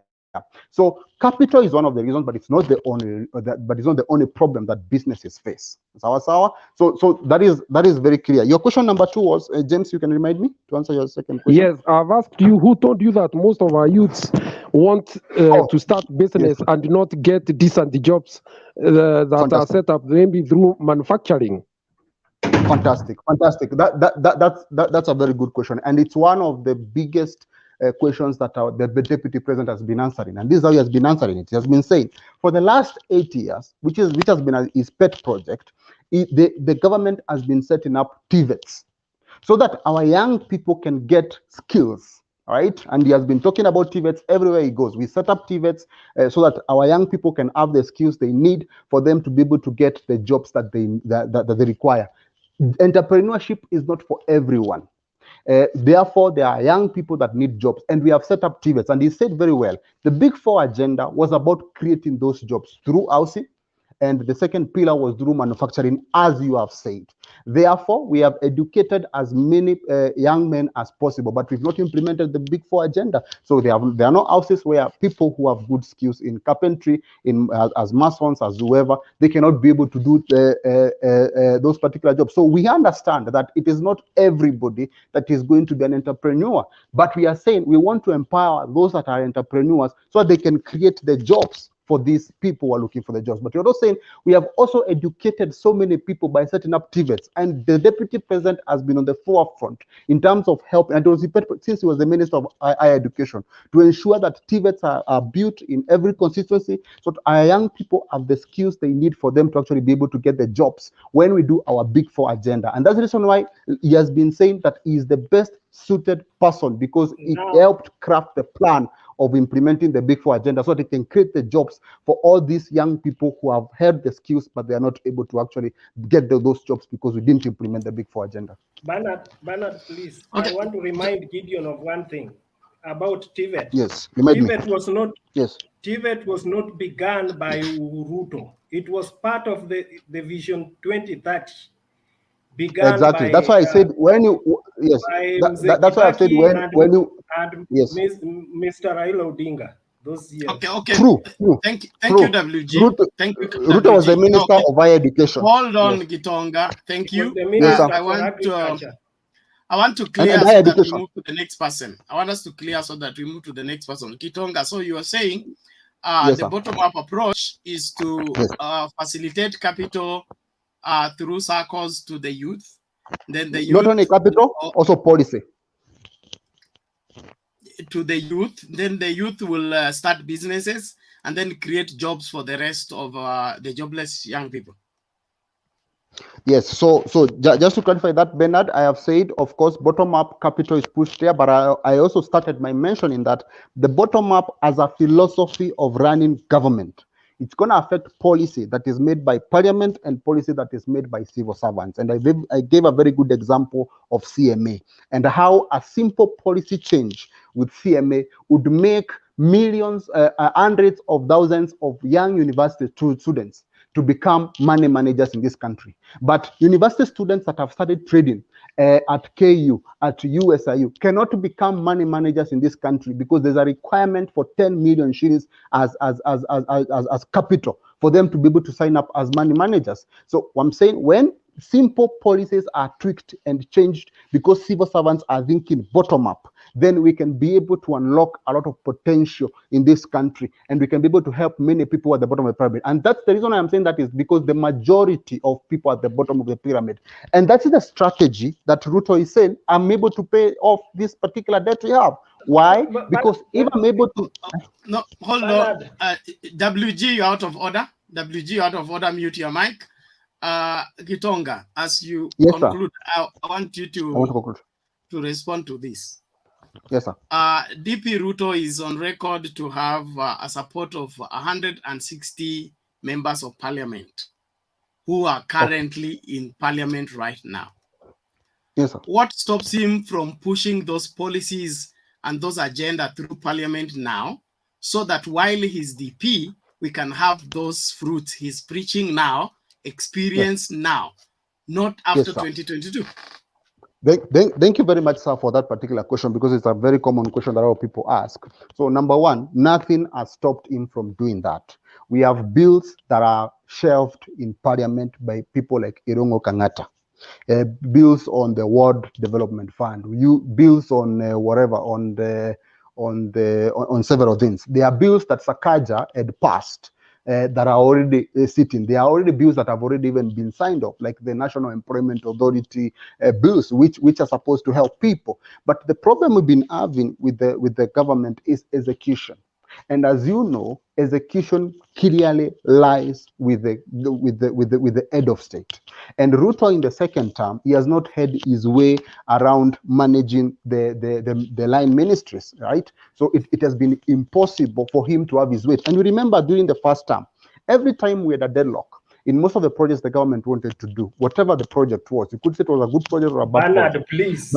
But those people start at the deputy president residence, and those things were unlocked. We cannot sit here. We cannot sit here to listen to Gideon. Ngoja kwanza tafadhali. If somebody is answering question, give him time to answer the question. WG, exercise some patience. Now, Gitonga, you have 1 minute. Yes. Hold on. I'm giving you 1 minute to summarize everything. I want you to answer Gaddafi TV on the comments. He say bottom up pesa inatoka chini au juu? The bottom up money. Bottom up model. Pesa inatoka chini au juu? Bottom up money, pesa yote inatumika na serikali ni pesa ya taxes. Ile kitu bottom up inasema ni kwamba pesa haitawekwa mahali juu kwa wakubwa. Na kuna mtu hapa alisema hivi, pesa ambayo imewekwa youth fund imepewa wakubwa na wakakula. Kina Semalango na Uweva wamefungwa kwa sababu ya kukula pesa pale juu. Ndio tukasema hivi, hiyo pesa ya serikali sasa tutaiweka pale chini kwenye sako ya wananchi, kwenye bodaboda sako, kwenye sako ya kina nani, hiyo iwasaidie na iwasukume. Ndio hiyo pesa iko kwa bottom. Ngoja kwanza Kitonga, kama pesa inatoka juu, okay, ngoja kama pesa inatoka juu, kama pesa inatoka juu iwekwe chini kwa sako. Hold on, Gitonga, kama pesa inatoka juu iwekwe chini, is that not top bottom, not bottom up? Both, as you have clearly stated on this conversation that we had, and I think Bemba was asking that particular question, how does government spend its money? Any money government spends in this country, it is taxes, it is people's money. So, and it is approved by parliament. So if parliament says we want money in SACCOs, money will be sent to SACCOs by the government. Na kama itakuliwa na viongozi wa hizo SACCOs. Haitakuliwa na mtu mmoja Nairobi, director wa fund fulani. So we are only transferring the eaters, or what are you talking about? What I'm talking about is that the government will put money to the existing structures that have been very successful in helping millions of people be able to improve their lifestyle. So if SACCOs have been a success, that's where money is going to be put, and that's at the bottom of the pyramid. You have a Boda SACCO, you have a Mamamboga SACCO. Those are the SACCOs that are going to be given the 1 million, the 2 million shillings as their capital for them to do their business. It's the government that allocates that money, and you have said clearly, it is parliament that allocates. Government comes with the policy, makes proposals, parliament approves. I have no problem with that, Kitonga. I know how government works in terms of allocating resources. My where I'm finding difficult to take is you are preaching bottom-up economy model, yet you're expecting money to come from the top to the bottom. Where understanding of bottom-up economy is what cooperative bank is today. Cooperative bank was started by milk farmers, and they were supplying milk to the dairy, and they agreed instead of taking their 3 shillings, they will be taking 2 shillings, leave 1 shilling as a share into the corporate. And it grew, now it has become a bank. That to me looks like bottom-up. Everything started from the bottom and grew to the top. These ones, you people are saying you form SACCO with nothing huku chini, then you wait for the money to come from the top to come to the bottom. Then that money will be done in business, then go back up. I don't Can you give me a minute to respond? Can I respond in a minute? Can I respond in a minute, please? Without interference, please, just allow me to respond. Number one, as I have clearly stated, SACCOs is an existing structure, and you've given another example of milk farmer cooperative SACCOs that have already started. So that's how SACCOs start. SACCOs start with me and you today, and the people in this group agreeing that we have a project that we want to do. We start contributing, we start doing our own thing. Then the government will bring its cheap capital and boost us, and we blossom and grow and become bigger. That's what is called bottom up. Money is with the government, but we want to create more money at the bottom of the pyramid. We want people there to be able to create more money. And now finally, as I finalize, it has nothing to do with the change in Kenya. My final 30 seconds. Bernard, please. We don't speak once on this platform. Yes, this is your first time here. Okay, you make your submission, we go around, then you add more. We can't. We have spent too much time on you. That was leniency, but we can't push it any further. Please relax. I appreciate. Thank you. Listen to others. Give their views. You will get another turn. Thank you. Asante. James whatever. John Adams, you here for 1 hour 43 minutes. John Adams. Yes, Bernard, can you hear me? Yes, we can hear you. Just to say it's good to see divergence of views on the platform, but moving quickly on who can lead the way to the right economic change and why, which is the question for today. First of all, I think that the idea behind the bottom-up economics is not per se a bad idea, but I disagree that it is the only idea that we need to change our economics. There's somebody, I think it was James, who asked a very important question. who said that everybody or every young person wants to start a business in this country. And I think Gideon's defense was that the bottom-up economics is not just about empowering local businesses at the bottom.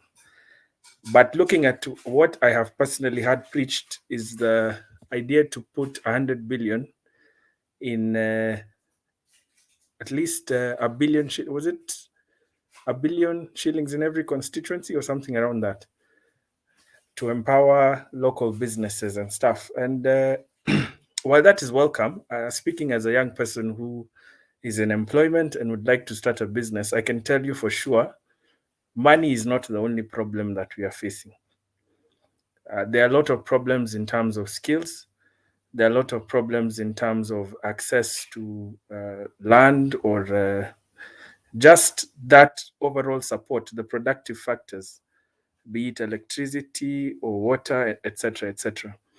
But moving to what I feel is a better model for Kenya is that what the Raila Odinga team has been pushing for, one is the one county, one product model, akin to what Kitui County is trying to achieve with the production of shoes, balls, clothes, textile industry, and having this model replicated across different counties.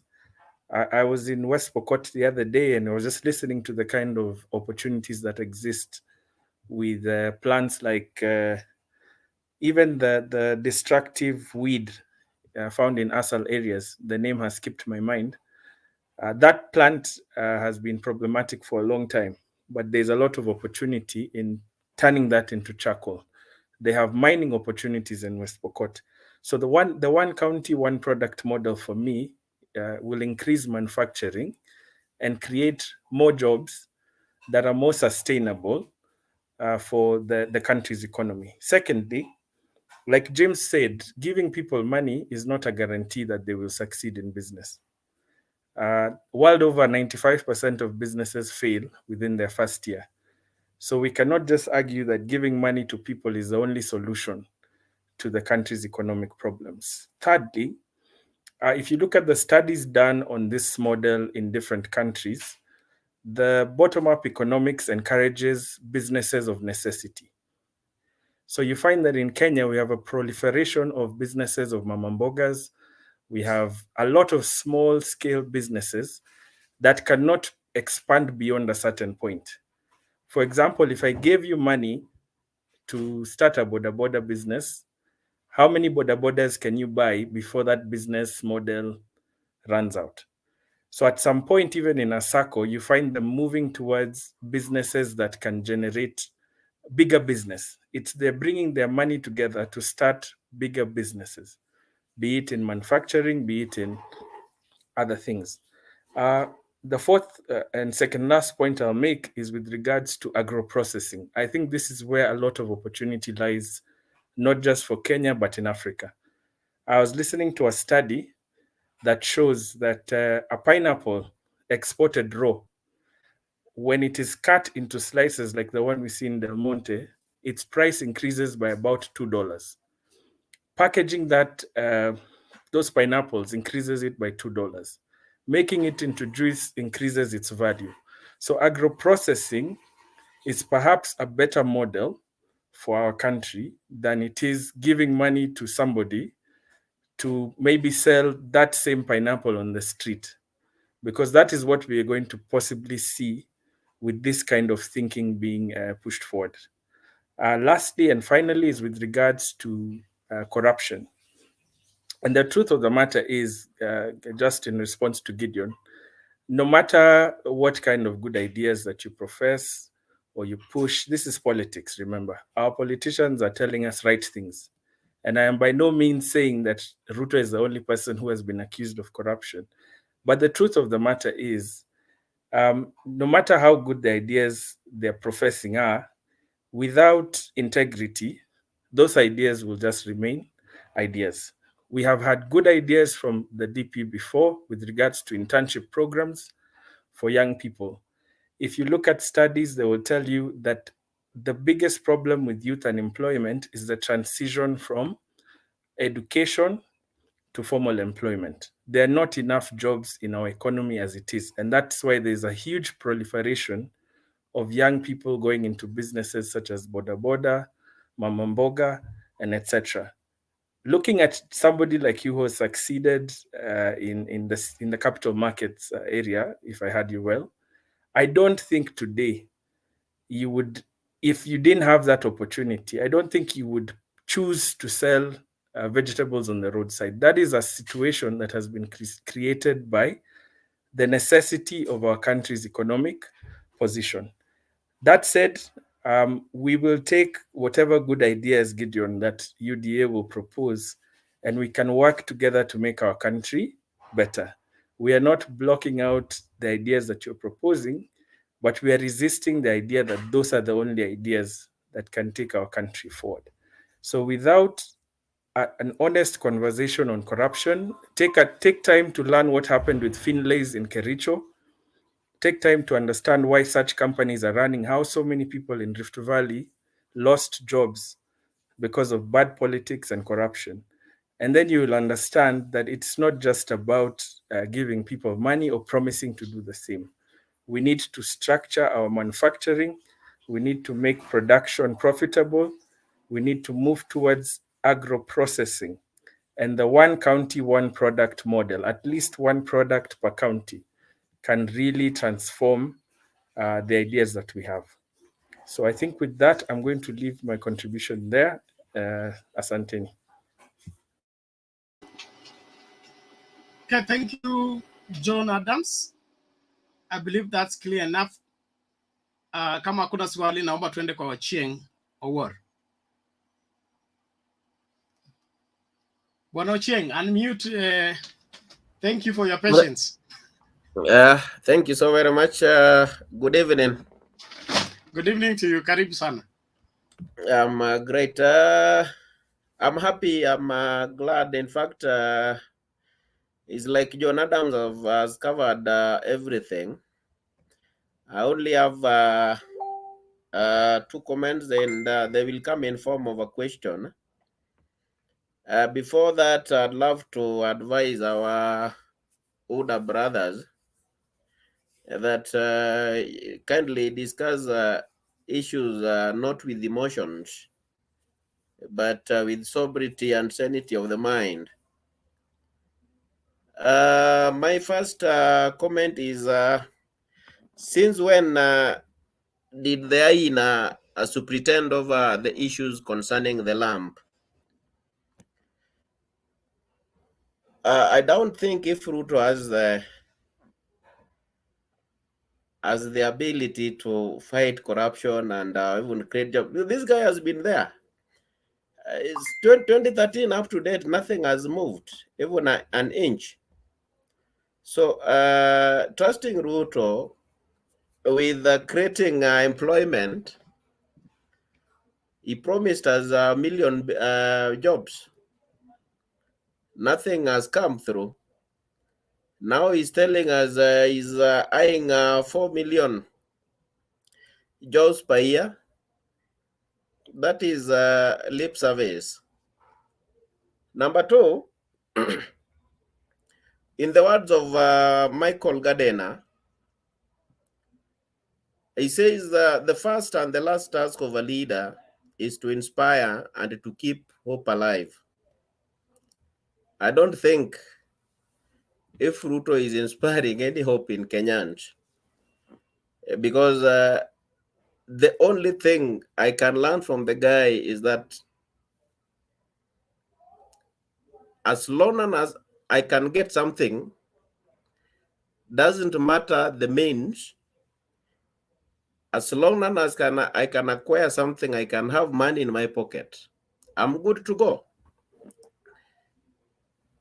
We are heading to an election that might we might waste another 10 years, 10 or more years, if we don't make the right choices.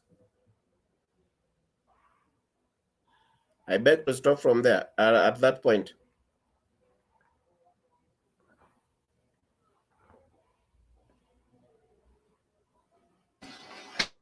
Okay, thank you, Ching. Themba,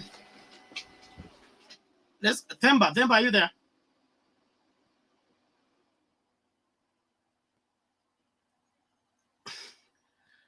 Oh, Themba, is your turn to make submission. After you, we go to Austin. Tufuate mkondo tafadhali.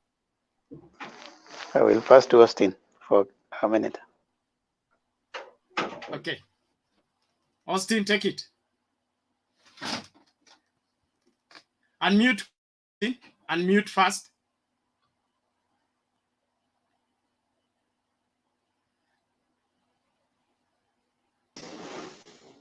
Can you hear me, Bernard? Yes, go ahead now.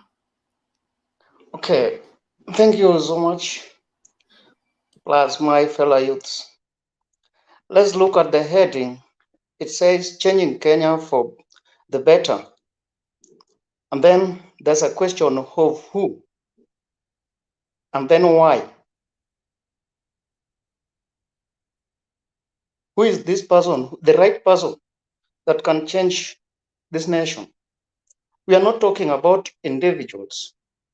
We are not talking about a specific person, but we are going to talk about the character, the characteristics of a leader whom we feel that can change this nation. And then this character, why? What feeling are we having that this character is going to change our country? The problem is the economic of this country. Who has the character that can improve our lives? Mr. Bernard, let me take you back, and my friends, a little bit back. Whoever has the history of the politics and the leadership of this nation. For instance, if you take it from the year 2000, where was our country before the year 2002? How was the economy? And what model? Which model was used to make Kenya make a step? If we can remember, currently we are having the new constitution. True? We are having a new Katiba. And this Katiba has brought some changes in our country. Let me talk of, if we take for an example, we are looking for a character who can change our nation. What do you think of somebody, for example, who does not understand how this Katiba is to be implemented and help the lives of this nation, of the people of Kenya? In the year 2010, when the new constitution was being implemented, most of us, we are there and we could see. Right now, we have candidates. They're talking of bottom up, trickle down. Let me tell you, Mr. Bernard and my friends, the bottom up thing was already taken care of with the new constitution. The bottom up thing that people, they have just given it a new name so that other people can be fooled and think that there's a new thing which is coming. But there's nothing. The bottom up thing, the Katiba took care of it. And that is why we had devolution.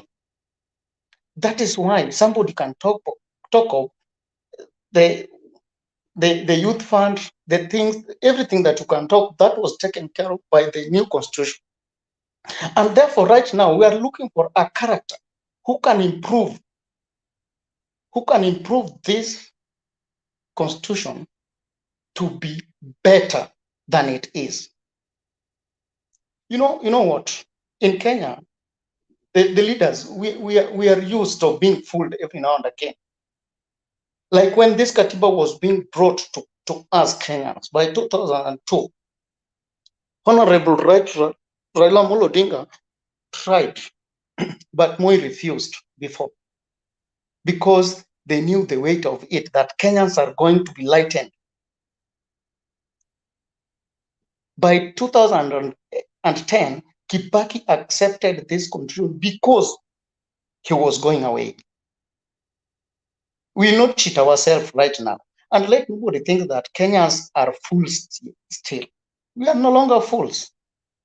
And if we are talking reality, let us speak the truth.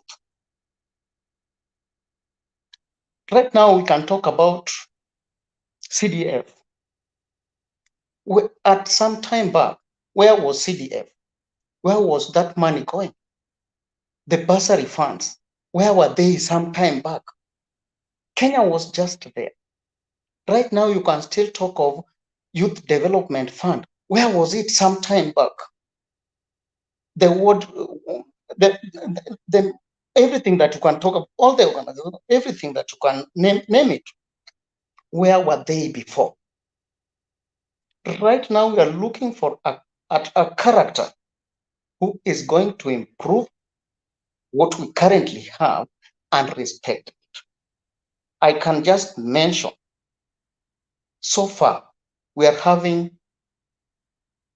candidates in Oka, we are having candidates in ODM. So far, maybe there's Jimmy Wanjigi.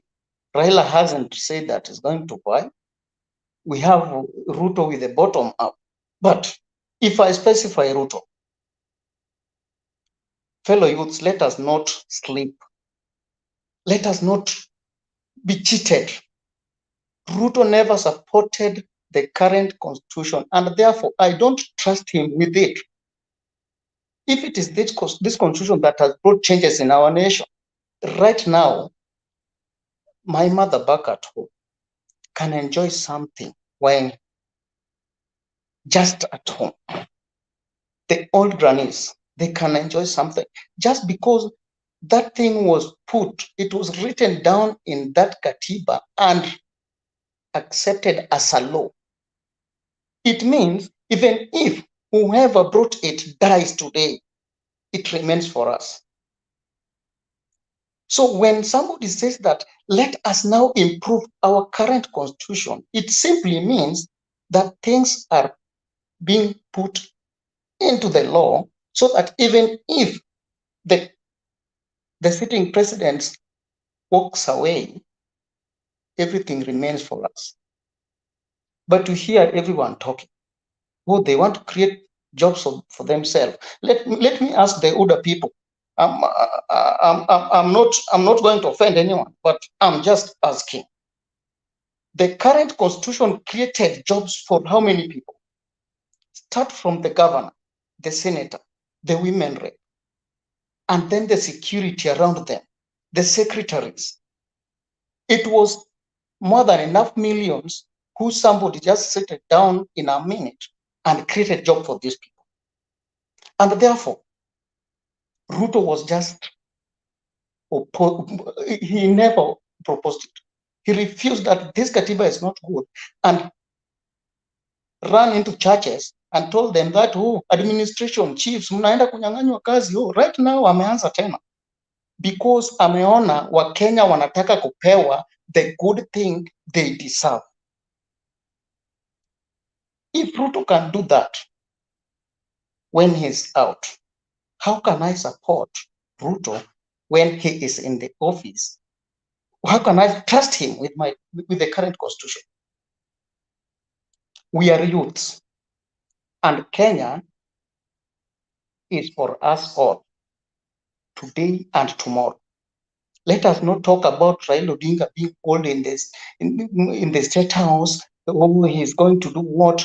Let us look at what this guy is going to give us as Kenyans. If it is the office of the prime minister, let us assume that it is created today, and then Raila Odinga sits in the office of the prime minister plus the president. Let us assume, will he sit there forever? He will walk out. Somebody else will get in. That person will walk out, and because right now, Mr. Bernard, this is a question for you. Currently, since the new constitution, has Raila Odinga benefited anything? Somebody to answer me, has he benefited anything? Because he's not a governor, he's not a senator, but he participated in the creation of those offices. Has he benefited anything? I'm sure you know the answer. Let us not pin ourselves down because of selfishness. I think you can see the type of the tempo of my friends from Order, of how they are writing the shairi. And that is what is danganyaring my fellow youths, that maybe something is good for them somewhere. Nothing. It is just handout that will end there, and you will try tomorrow that something is wrong. Let us put things into the constitution and make Kenya better, things that can change our lives, even if the old ways are not there. And therefore, this platform, let us use it to empower ourselves as youth and talk the reality of what can change our lives. I think up to there. Thank you, Mr. Bernard.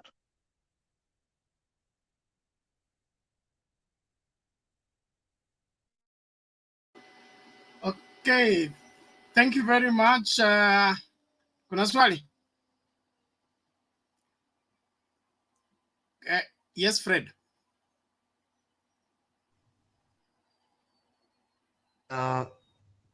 Yeah, thank you very much, Mr. Bernard.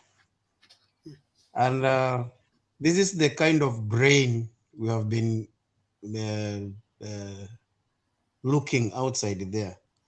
If somebody can articulate something from the genesis of the creation of whatever because we came here to look who can we trust with our country. We are not here to argue, oh, fulani akafanya, oh, fulani akafanya, akaleta, akafanya nini, tafadhali. And I'm very sure when all these people, when we have been listening, my friend, waja nikupe tu kongole manake, you have put a sense in our heads to some of us who are not even able to understand where all these things come from and where other things, where these things are heading to. So thank you very much. And there are some people here, I cannot mention their Let names. he that has an ear hear what is being said. Conclude. Thank you, thank you. Ni nani twende kwa James? Yes. Now, Bernard. Yes. I will say that when we look at this country as holistic, not as parts and pieces, and we start appreciating that we have an economy that is diversified. But Kenya is one of the luckiest countries. We don't have much in terms of minerals, but our economy is diversified to a level whereby the highest contributing is about 25%, which is agriculture. Then we have service sector and manufacturing and so on and so forth. So we are not hit very hard. Should one of them go down, we are able to survive the hard times. That is why it is very sad for any Kenyan today here to advocate for an exclusivist kind of a policy where you disadvantage sections of this country. Because what you do is you are actually denying your child an opportunity to earn a living. We would want to see a situation whereby Turkana, Samburu, Masabit, and the inner parts of this country, you can reach there within the shortest time possible to do business and even to visit. Looking at the topic today, there is no doubt that we need a rich mind that looks at Kenya in the context of international community and is breathable to the international community. When you talk to the Americans, the Germans, the France, the Germans, they'll listen to you and they will be willing to call in their capital holders to come and invest here so that we can expand our economy. Otherwise, if you get somebody who is not believable, somebody who will perpetuate corruption, these people are very averse to corruption. They will just stay away. And what we will have after 5 years is people running around with motorbikes and sackfuls of cabbages in the form of doing business, when in actuality our economy is at a level of industrial takeoff, where we should now be moving towards agro-processing, assemblage of vehicles and ICT accessories and equipments, and so on and so forth. Marine economy, green economy, improvement in our fishing, and so on and so forth. That is the level which our country wants to move to. And therefore, we cannot be pulled to the primary economy where we are just mere producers of mangoes that are sold raw and bananas which are taken to market with trucks, and most don't get to the market in the true sense. Or our brothers in northeastern to who bring goats to Nairobi, and by the time the goat is reaching here, it is 2 kilos or 3 kilos lower than it left Marsabit. These are the kind of things that which cannot grow the economy. Instead, what we need is meat processing in those areas. You are aware that Kenya Meat Commission is doing very well now. It has been removed from the hands of cartels. We are not averse to the fact that there are people who are taken tenders to be selling meat there at personal level and denying our pastoralist communities a free access to the market for their animals. They were positioning themselves as brokers so that they can milk our pastoralist brothers. These are, and then the funny thing is that you find a Kenyan running to the courts to say that what the president did was wrong by bringing the Kenya Defense Forces to take charge and revive this very vital industry. It is ironic that actually we taught Namibia about meat processing and animal production. Today, they are among the top exporters of meat.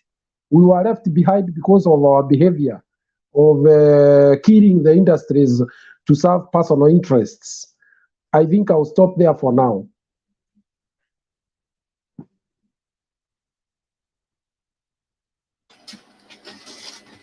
Themba, take it. Themba, if you can Thank you, hear sir. me, take it. Yes, I can hear you. I think in much of which one is the best economic model has been prosecuted well by the majority of the people who are here. I just want to interrogate further what Gideon had said earlier so that he can appreciate. He's disappeared.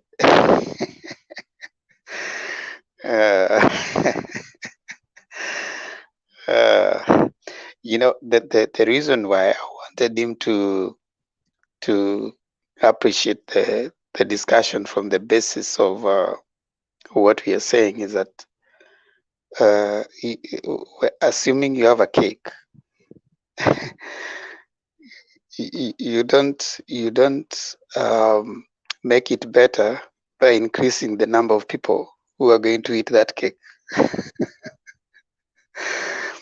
You make it better when you enlarge the cake, when you bake another cake, When you're saying you're going to empower circles, I want to imagine, for example, if you take border circles, who are the people they are going to ferry from one point to another? It's the same people who are losing jobs right now. It is the same people, they are going to ferry them to where? To a job that they don't have. You see? So when you're empowering this mama mboga to sell the mboga to who? To the person who is losing a job. The first thing we want to do is increase the buying power of the common manage. Buying power, not give them money to spend. It is increase their buying power, increase their income. How do you do that? In any economy, industrialization does that. When you focus on industrialization, when you focus on expanding the industries within the economy, there'll be need for employment. When there's need for employment, there's need for payment. When there's need for payment, these people now will need certain supplies. And that's now they get their buying power increases and they get to spend. What has been done up to right now? The current government has what they call special economic zones, where they focus on different activities that build the microeconomies in those areas. So there's Western, there's Konza, they're different special economic zones that are within the current government, which is supposed to focus on those industry. And of course, number two, there are the counties, which are now, I think John Adams focused on that, the products per county. What is it that your county can do better as an economic activity? There's mining. I heard that there's gold mine in Migori, you know. I think Collins comes from Migori, if I'm not wrong. Yeah, there's gold mine in there, in Migori. There's this place called Ikolomani. Kolomani is supposed to be gold mine. There's a place where they have a gold mine in those places. So focusing on what is it that those counties can produce, increase the level of employment in those areas, industries, entrepreneurship within those particular constituencies, increase their buying power. I asked Gideon here questions which were very specific. When you're saying you want to work within this structure, what do you mean? He had no idea what law even regulates the cooperatives. He even had no idea of how even the government gets to which circle the government comes with the money and gives you just like that. There is a law that we work within.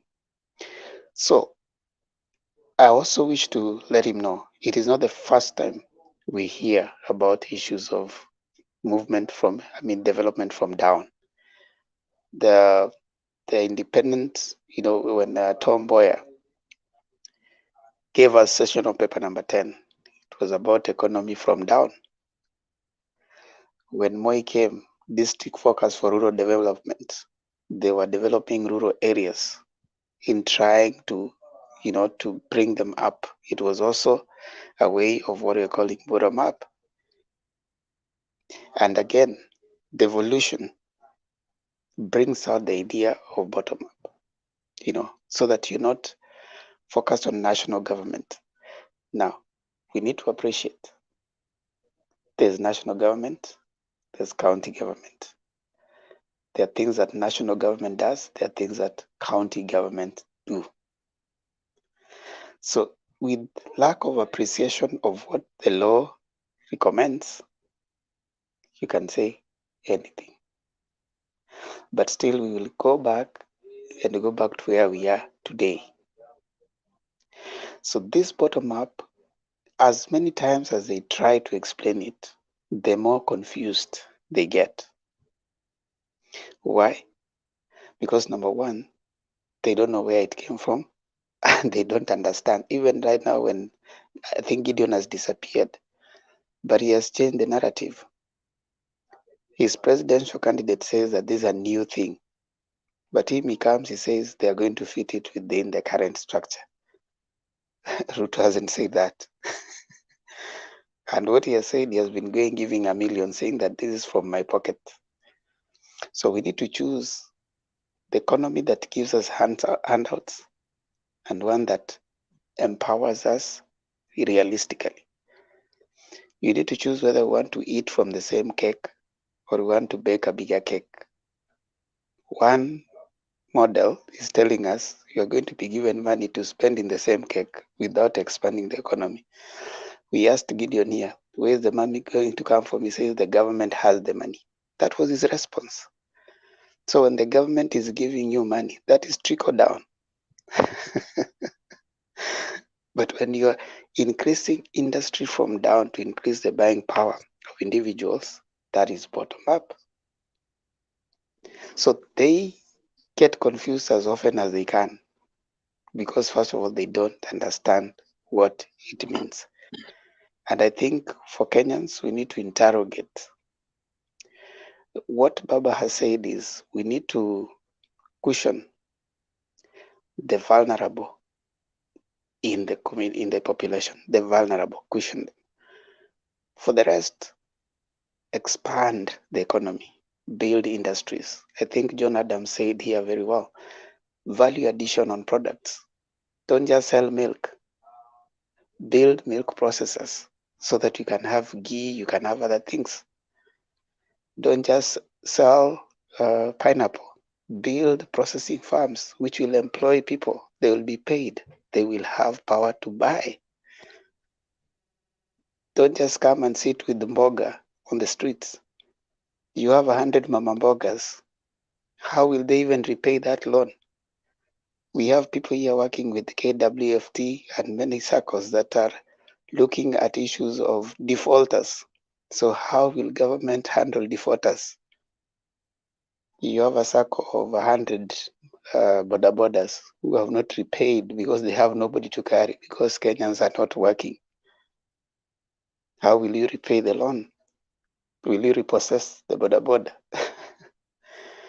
So if currently there's that problem, and if someone has said here that business, 95% of them fail within the first 2 months of being formed. So you have 100 border people who are being given loans to start businesses, which are going to fail, 95% of them. How will they repay that money? So that's already a crisis that you're going to create. So I want to submit to those people who support the bottom-up thing to abandon it because it is not something they can explain. And for that voter who is thinking of which side you need to go to that side that is going to bake a bigger cake, that is going to give you power to purchase, that is going to build industries, not just talk about some interesting idea that might not really work. That is what I can submit for now.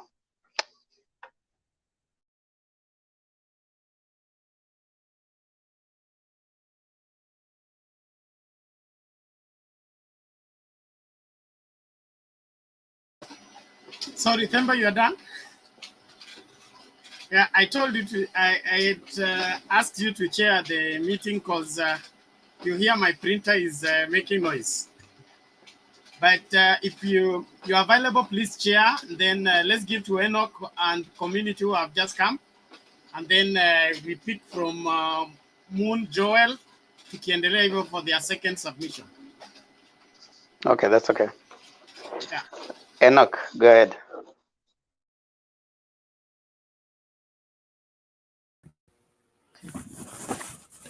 Good evening, everybody there.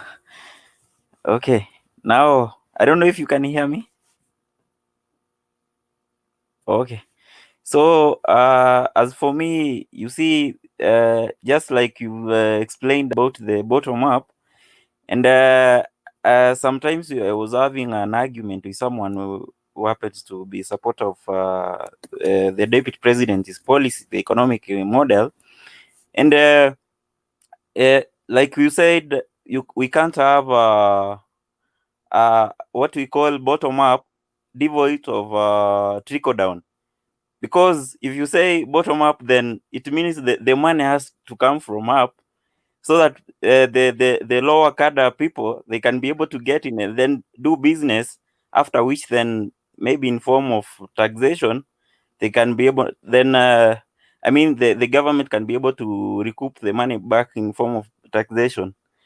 And be it as it may, I think uh, when the hustler narrative, I mean the hustler national. Hello,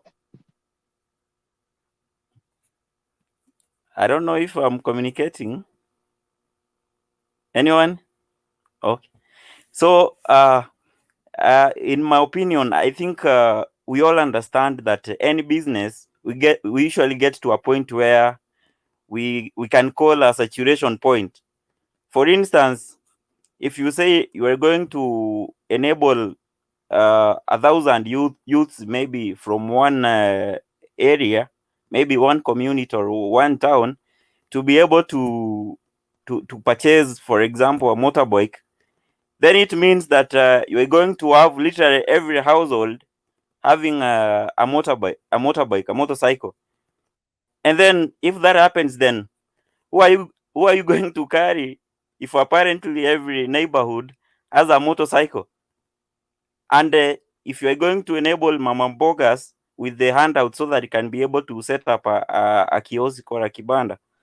So ukitoka kwa boma moja kuna kibanda nje, nyingine hivyo hivyo kuna kibanda nje, then are you going to buy from amongst yourself, because apparently everybody is trading on the same item? So really this thing is not a well thought kind of thing, because you can't go to a market and everybody is selling the same thing. So at the end of the day, it's now it gets to a point where it doesn't make sense, because as you understand, and business, we have to have an equilibrium of demand and the supply. I happened to be in Nakuru for quite some weeks in around Ngata, we call Ngata Bridge, and there are so many guys who have motorcycles, because there's this company which has come up. I think it's some sort of a circle which gives you a motorcycle for free, and then with an exorbitant repayment, whatever you pay. So apparently it's just like a small town, but kila kijana huko ako na motorbike. So unapata siku inaizaisha and someone has only managed to make maybe 200 when he is required to pay 300 every day. So within no time, I think what happens now, the company now comes for you and they want to repossess their motorcycle. You see, that is a zero-sum kind of game. And for me, because I think the model that whatever the idea that Azimio la Umoja has come up of 6,000, whether it is per youth or household, because really it has not also come out clear. But whatever it is, it will be like it will be some sort of a quick fix, whereby there was a time back in the day when people experienced hunger, and when now if someone had starved for some time, so you want to introduce them to food, maybe now food is now available.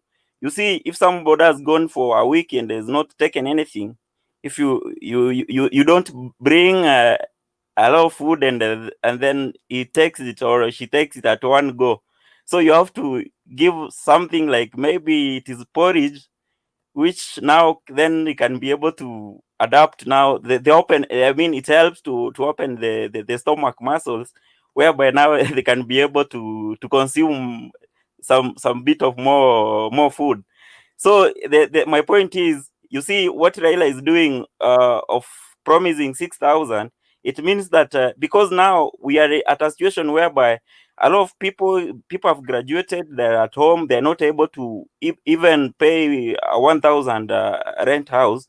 So as a quick fix, we can be having that 6,000 like something like a short-term plan, as then now he puts more money and maybe resources and whatever strategies that will be in place to be able to expand the economy. And the only way to do that is by enabling manufacturing. Literally every county should be having a manufacturing plant, where I think when we have these kind of things, then it means that a lot of people are going to be employed, and with time, even if it doesn't take long, I mean, these are plan, I think, of 6,000, which can be there maybe for 2 years, 3 years, 4 years, as then they would have found a solution which is sustainable to be able now to empower these guys, this kind of people now who don't have anything to do as per the moment. So for me, I think this bottom up is something that it is kind of, it is a white elephant, because even the way it is explained to us by the people who are propagating it is not, it doesn't even appear convincing, because if you told that tunafanya namna hii mnaona chini juu tutafanya hivyo, and you see it's something that sounds good in their ears, but it doesn't, it's not something I think is going to work. Yeah, that is it. Thank you. Okay, thank you. Abracadabra. Thank you. Si wewe lakini ni wewe. Thank you so much, Enoch, for your contribution. Community.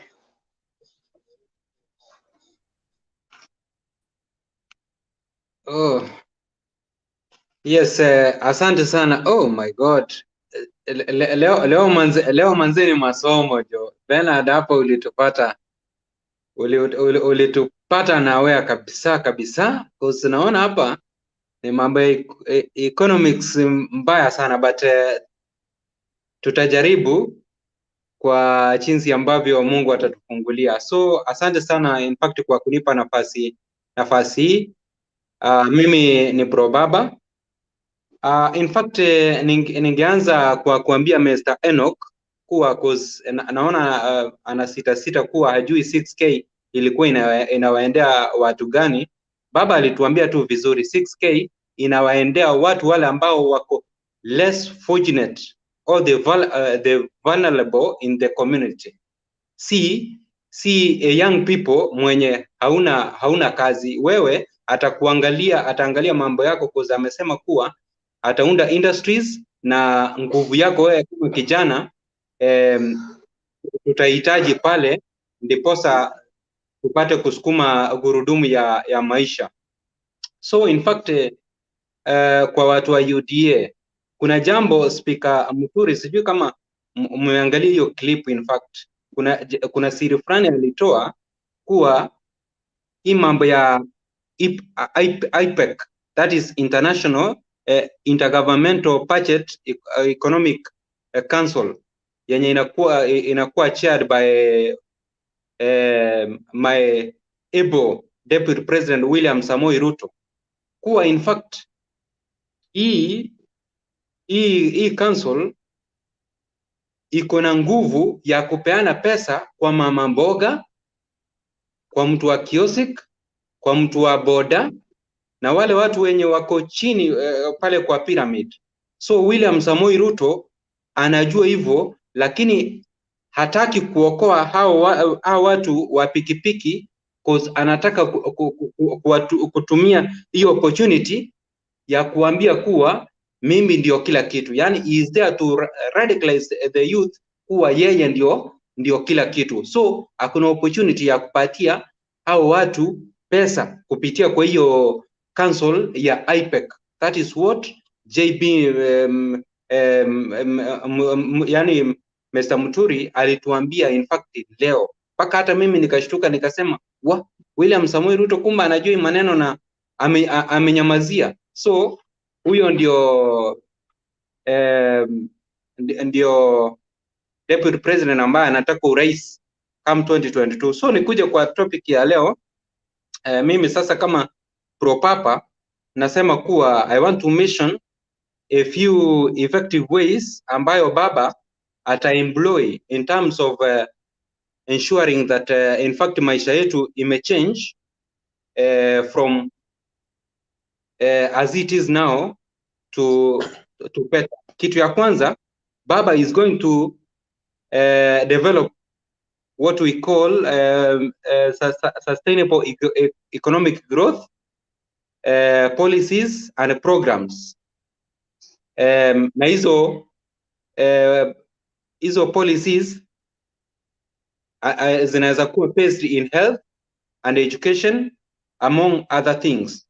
Then kitu kingine ambacho baba atakuja kutupatia Wakenya ni kuimprove water management, e.g. through irrigation and the remaining water iwe used for domestic.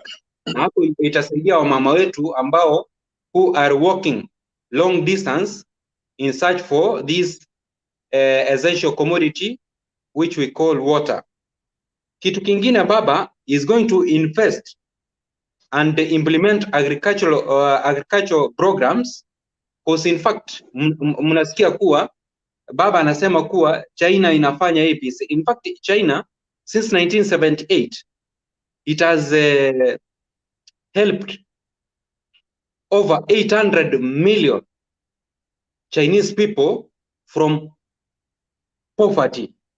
So sisi in fact we are 45 ama 47 million.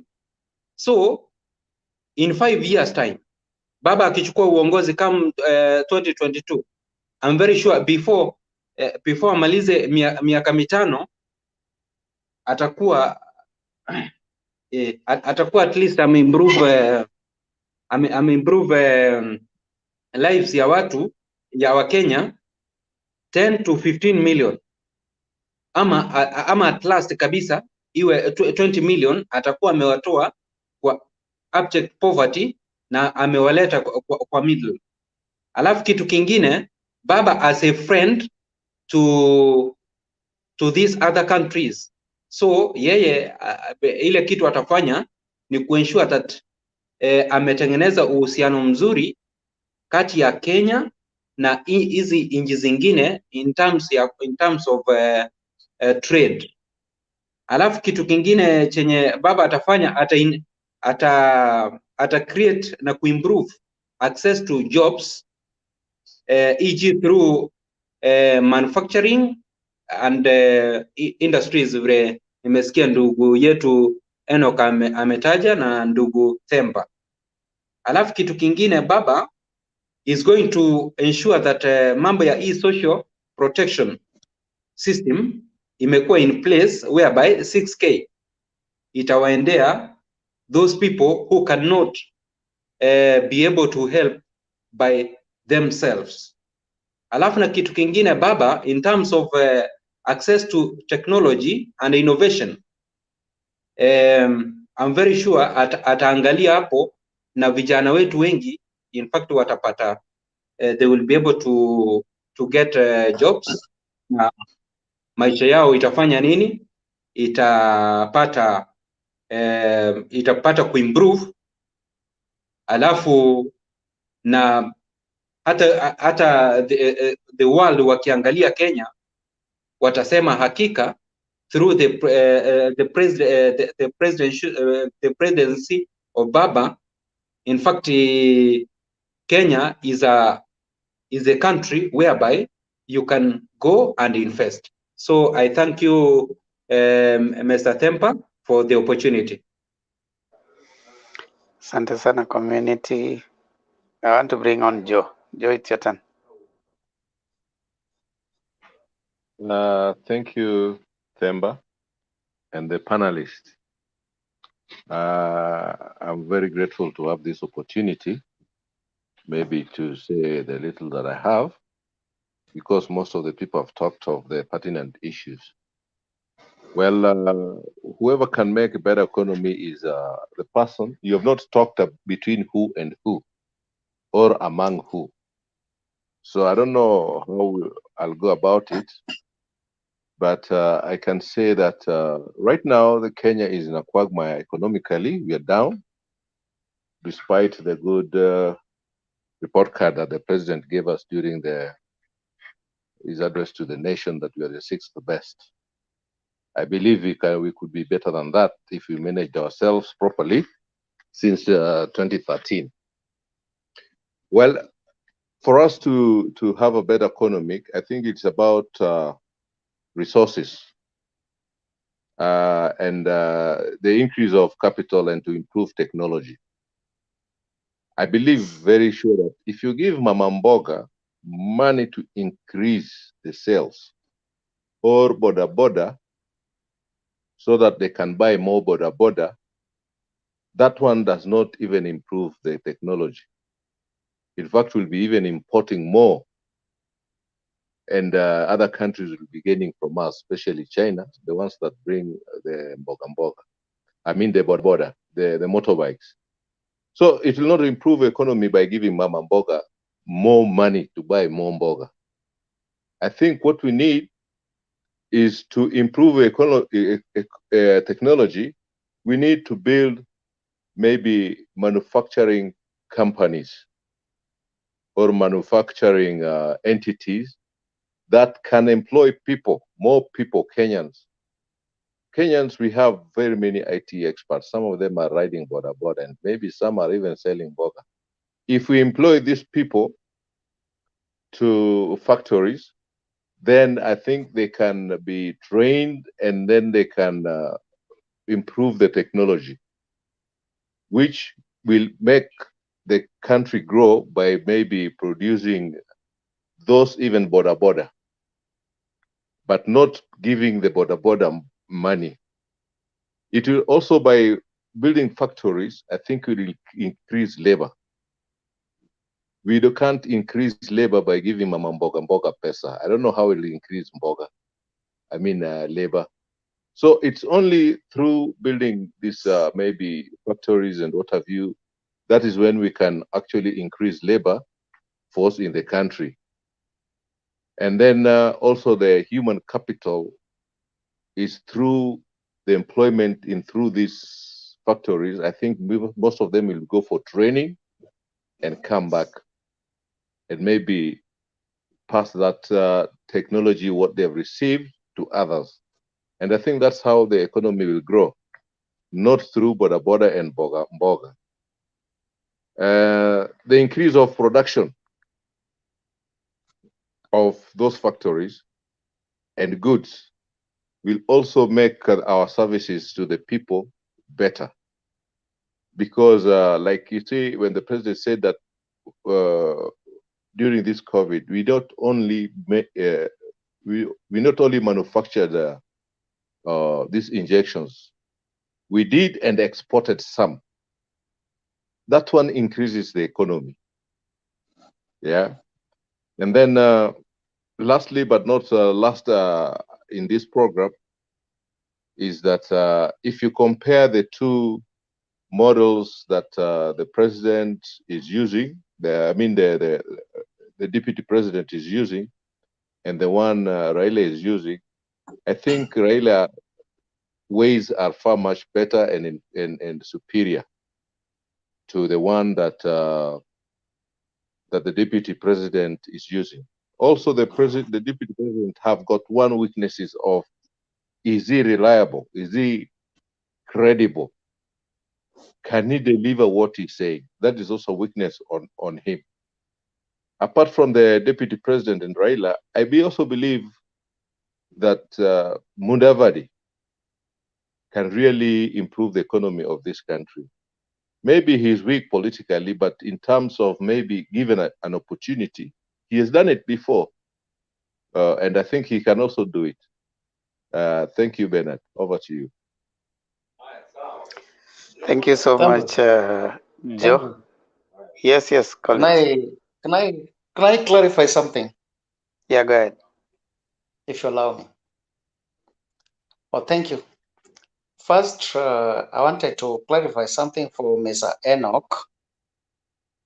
Mr. Enoch, okay, we are here to help each other understand certain things that or maybe we don't understand. You can help me understand what you understand better than me. I wanted to clarify this to you. One, the 6K you're talking about, just like my friend community, I think elaborated it a bit. The 6K is not for youth. Please spread this news to everyone that the 6,000 is not for youth. There are families who are not able, and there is no hope that they can be able anytime soon. And therefore, the 6,000 is guaranteed to them for their daily bread, not for 2 years like you speak, but for their life. I think you understand me. And therefore, for youths, I don't think if I can explain this to you, because I wanted to put it in my, yes. You even spoiled it. Okay.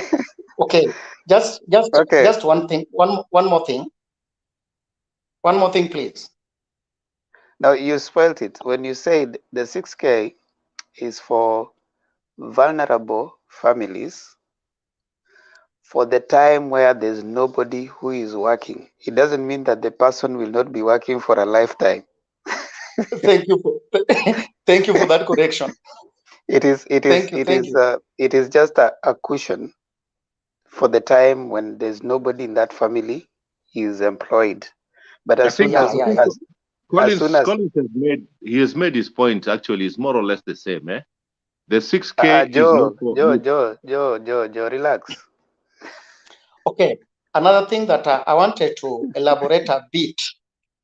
We are talking about economy. And Mr. Themba, economy, the simplest definition that we should always bear in our mind, the simplest definition of economic for whoever attended the real economic class is when I, as Austin, or you as Themba, or Mr. Bernard, you can use the little you have to better your life without borrowing. And you can at the same time improve and have what you did not have. So as we discuss this, let us interpret it as per the economy of the nation, basing in our mind that economics is when you use the little you have to better up your life and even work it out and achieve or have what you did not have.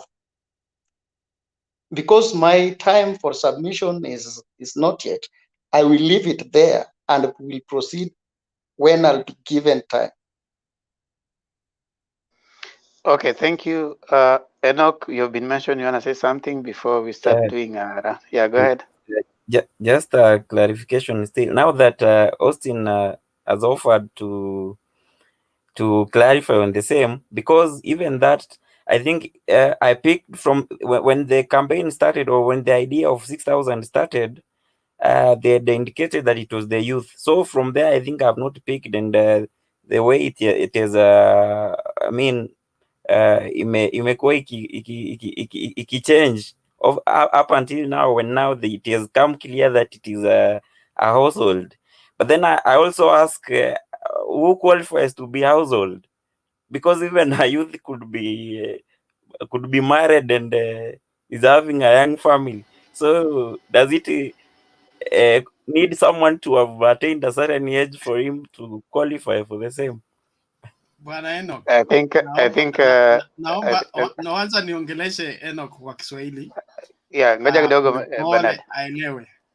Ngoja kidogo Bernard. Enoch, I know Bernard has explained that thing here many times. Now I want you to just listen again as he does that. Okay. It is my Yeah, second Bernard. day. Okay. Baba alikuwa hajawahi badilisha hiyo maneno ya 6,000 kuanzia siku ya kwanza, the day he announced, even before he made the press conference to clarify. It was for vulnerable families. According to the last census ile tulifanya every 10 years we do census in Kenya that give us the population of various communities, and the last census was for everything, including what you own, the animals you own, the iron box you own, the toothpick you own, all of them were tabulated. So from the data from the census, it was discovered that 2 million families in Kenya don't have any income whatsoever. They live from, by the grace of God, by well-wishers, things like that. So he said for those families that don't have anybody working who has a sustained income, will be given 6,000 in support from the government as they set up these other economic zones, then industries. So when somebody from that family gets a job in the industry, so he begins to get a salary, then he's removed from the list of the people receiving because now he has an income. So the qualification will not be coming from the air. It will be coming from the statistics that were collected during the census, and then through nyumba kumi and the other structures za serikali tutajua nyumba gani ndio ya nani na inahusu nini. Okay, so sio pesa kupeana kwa youth. Baba's agenda for the youth ni pesa mfukoni kwa kufanya kazi. Okay, industrialization, value addition to generate jobs for the youth. When they work, they get the money and then they develop themselves. And then, of course, developing or whatever, the sharpening of their skills so that they are productive at the workplace. So sijui ingine wewe ulikuwa unapokea kutoka wapi? Okay, I think maybe now I can take the one that came from Baba's mouth, because I remember him being flanked by some 2 university lecturers, professors, regarding the same idea. But I think now subsequently there was some time in the campaign, maybe some of his foot soldiers, they were miscommunicating. But now it's okay, because I think I've assumed for far too long. It's okay Baba now. seems to be the only one engaging with people of various sectors and various brains, people in various. The other team seems to be knowing everything everybody knows before they engage them, and that to me looks very funny. So Enoch. Okay, let's rest Temba. Okay, yeah. And Enoch, now you also need to be aware that out there also there are propagandists.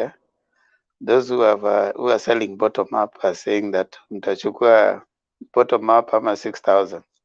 So propaganda is also there, but it is upon you now to know which one you want to put across. So yes, community, what do you want? What do you have to say? Yeah, in fact ile kitu ninge add kwa Enoch ni ile kuwa in fact wakati baba atakapokuwa anakuja na hiyo 6K ku ease economic hardship, akija ndugu yangu apate hata wewe uko kwa hiyo familia ambayo haina mapato yoyote, at least utapata kashuge, lakini mambo yako baba anayatilia maanani sana, cause ametuambia kuwa industries tutakuwa tunaona moshi tu zinakisiana hapa juu ya hewa, which means there will be so many jobs. So be prepared for that, my friend. And also in fact ndio hata tunawaambianga sometimes ndio baba asiwe na kazi ngumu ya kutumia hawa machiefs nini. Kama una any job, wakati wa kureturn wa kureturn ile zile return KRA zile itax, please enda pale, kama una mapato yoyote, just return 0, so that wakati hizo hiyo stimulus package ya 6K itakapoanguka, tusiwe tunaingia kutafuta legal pale kwa kijiji atupatie your status in terms of kama una job ama uko na job. So kama return zako utakuwa una return 0, itakuwa baba atafika kwa hiyo familia yenu na mtaokolewa very fast. Thank you so much, Mr. Temba. Yes, Moon Joel. Sema. Of course, okay, it has been very long, and of course, okay, the teachings has been there, and thank you very much. And you can see that everyone now knows the reasons why we are supposed to choose a government that, okay, it's supposed to be fair and to be in place and to change the economy. Of course, to be very realistic is that, of course, okay, you need to talk of the economy, the bottoms up that is being purported. I'm very sure that, of course, okay, these guys doesn't know even nothing. They know nothing about these things that they are talking about. It's just but a purport, and maybe the language that maybe they'll have for the wananchi zaidi kuambia this is what we want and this is what we want, yeah. But to be very realistic, they know nothing about this one. To say that, of course, okay, we want a startup capital for this.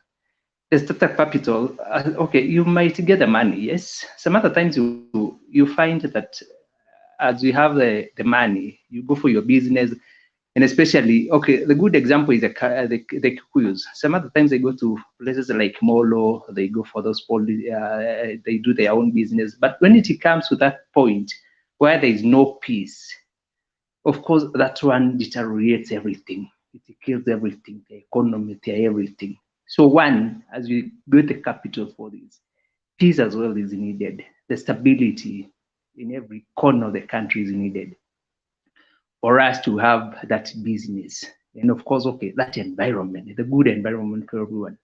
We need the infrastructure. A good example is my own area. I do farming at some point, not big part of it, but of course, okay, I do it. And what I do is, of course, okay, tunapanda viazi. Then when it comes to a point of kutoa zile viazi kwa shamba, either ni viazi ni nchi ama nini, ikifika ni mahali kutoa ama ngano ama bali, itakuwa ni ngoma tena zaidi. So of course, to be very realistic, we need the infrastructure for the economy to go up, not just the money where we came from, the startup, we give the youth and all that. The youth can work for themselves. Mimi mwenyewe naanzisha shamba bila hata kupewa capital yenu, because mashamba bado ziko fertile, so unaweza weka pale na upate kwamba shamba umepata viazi kiasi. Kesho yake ile utauza, unanunua nayo fertilizer, as long as the infrastructure is there and the peace, the stability for the people. Yep. Of course, kuna wakati mpaka saa hizi unakuta kwamba gunia viazi inakuja mpaka inakuwa kwamba 300 ndio inakuja kufikia mikono yako. To be very sure. That is the economy that we are killing because of the infrastructure. And thank you very much to the government of Uhuru Kenyatta that, of course, okay, now the infrastructure is there. The only problem is that, of course, okay, during the infrastructure time, we associated ourselves with Ahayana that, of course, okay, rooted it. The Eurobond, the world, of course, okay. I don't even think that, of course, we are supposed to be discussing about the deputy president being the president of this country, to be very sure. Because of all the bad things that are said, they are even ministers, and those are the bad guys that are there. But they don't have the records of the bad things that the deputy president has to now. So in terms of economy, that is the killer of the economy, the killer of everything. To be very sincere. Because when it comes to land, he grabs the lands, the Muteshi lands, the Langata primary, the what and all that, the Ruarakas. Sure, guys, I don't think that, of course, okay, this is a person that we want as a country to run. Yeah? When it comes to a point that, of course, okay, we argue about the prostitution, that someone gave the money to the prostitutes to start the business and all that. what is it that we discuss as a country? Yeah? And what is a good example that we're giving to our people? Guys, this is what you're supposed to do. Those are the things that we discuss as a country. Just politics, mere politics, that does not take us anywhere, to be sure. Yeah. So of course, okay, let us not dream. The BBA was there. The guy was against the constitution itself. That comes with, of course, okay, the CDF, the bursaries that our people are not getting at that time. Now, after that constitution comes in, now it is there. Now we wanted the BBI, where we championed the 1 shilling, 1 man, and 1 vote. Everyone would have got what he wanted. It comes to a point that, of course, okay, we say that, of course, to our words, let us go with 35%. Let us, of course, okay, have the constituencies to be very many. And if it is all about to trickle down, then it would have trickled down from the national government to those constituencies, which of course will get the roads, the what, the bursaries will go up. But this guy still goes to people and makes them laugh, akisema bibi tumeangusha. Shame on him, I can say so. Let us work as a country and know very well that, of course, okay, we are not supposed to. They are just but leaders. They are not our gods that, of course, okay, we're going to pray at them all the time. The associates of the guy, you going to wonder, then are these the people who are going to build this country? Surely. When he was given the ministries, the energy that we are talking about, now it is in shambles because of the people that he chooses. Keter was given that chance. But where is energy now? The ministry, the world ministry. We are talking of the economy to be revived. The finance, the Kimwarera na road, ikakuliwa tu hivyo. The Eurobond came, 21 million lost. The deputy president himself said, milioni 7 peke yake ziko wapi? We are joking with the economy of the country. Now, the guy is now with Waigurus, the one impeached, but comes to life back. If it is all about representation, then who are representing most of the people? Is it not the MCS, apart from Waiguru? The MCS impeached her because of corruption scandals. Now he is the associate that maybe she will be the deputy for the guy. Corruption being built from the top, it will fall like fire to us, and the country will be dried up. Waiguru, Obado, the people that the guy associates himself with, and he wants to be the president of a given country. To be very sure, it is just but the name tunachoma zaidi kwa nchi za nchi, and those countries are, of course, okay, see Kenya as a country and a big country, we love it. And of course, let us choose a patriot. As I said before, that it is only patriotism that makes the country and the economy to go up. Kwa sababu tutakuwa kama watoto, kama nitakuwa kama watoto wa Raila, atatufidi vizuri, and he knows the better pills for his people, because I know very well that the guy loves the country and loves the people that are in that country. Thank you very much, guys. And of course, let us champion the best for ourselves and for the country. Thank you. Thank you, Mon. Ochieng.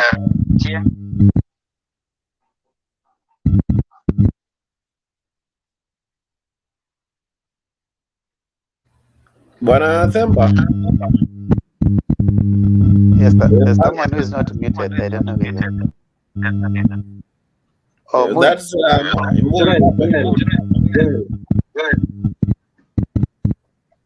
Moon, mute. Hello. Okay, Themba, you can move to the next speaker. I'm listening. Okay, that's okay. James, are you there? Okay, James is not there. John Adams.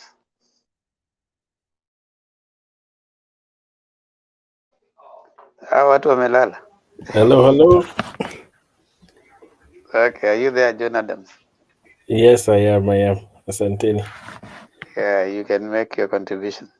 Round 2 before we start taking the final round.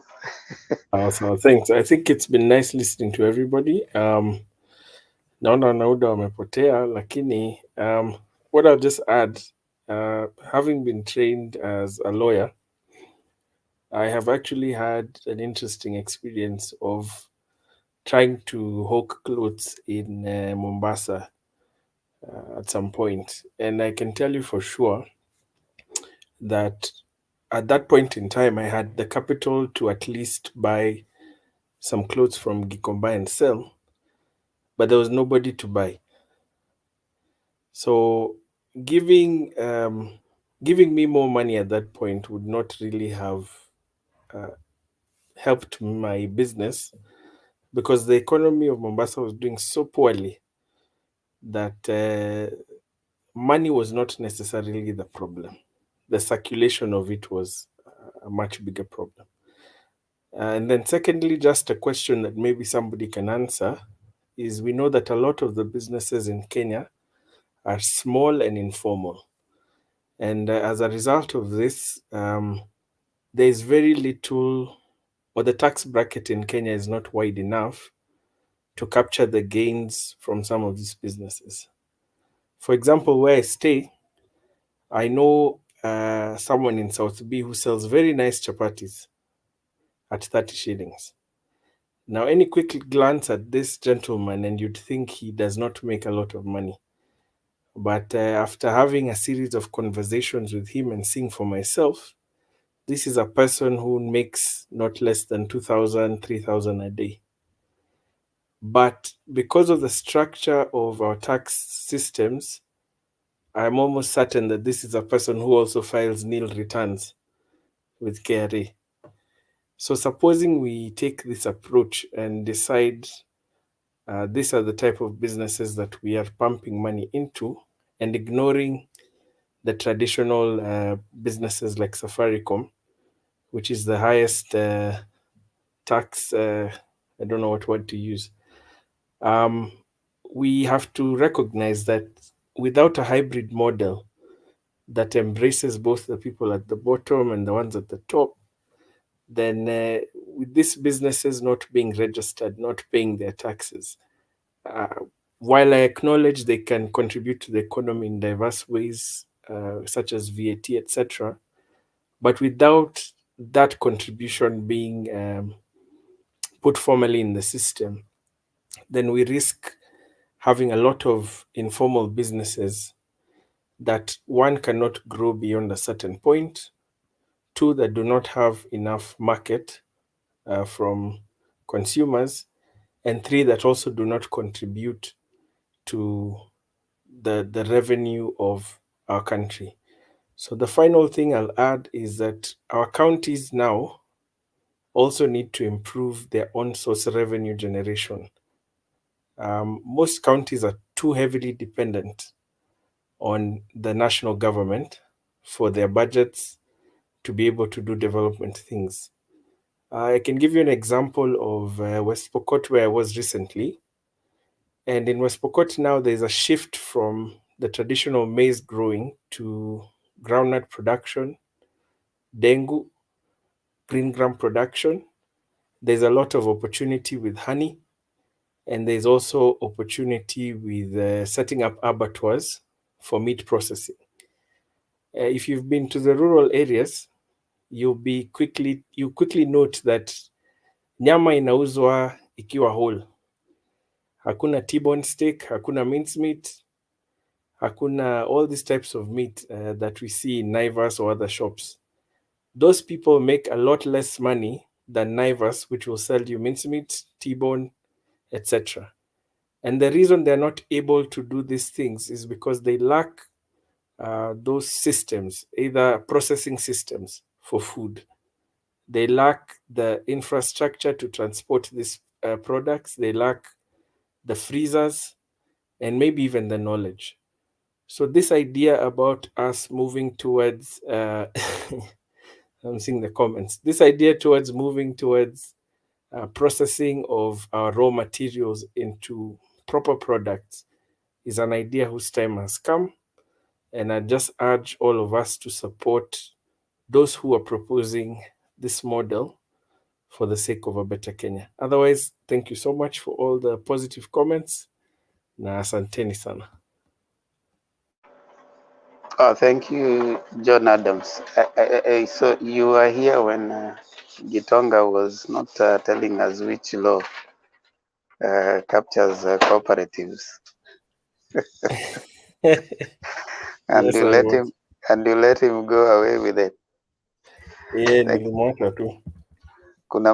ni msichana ama ni nani au ni mwanaume anataka kuona picha yako? Ingekuwa msichana ningekuambia uweke picha, lakini ni mwanaume, so Acha acha nibaki. tumwache. Wewe Asante. baki tu hapo. Ingekuwa msichana ningesema you never know. Asanteni sana. Yeah, but you can stay on. Daniel has joined us. Daniel, you have something you want to say?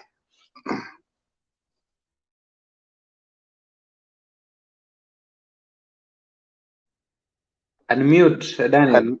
Unmute, Daniel. Yes. Yeah, let me behave like a politician who is always having something to say. But I think, like I said, I'm not talking because I have to say something, but I'm talking because I have something to say.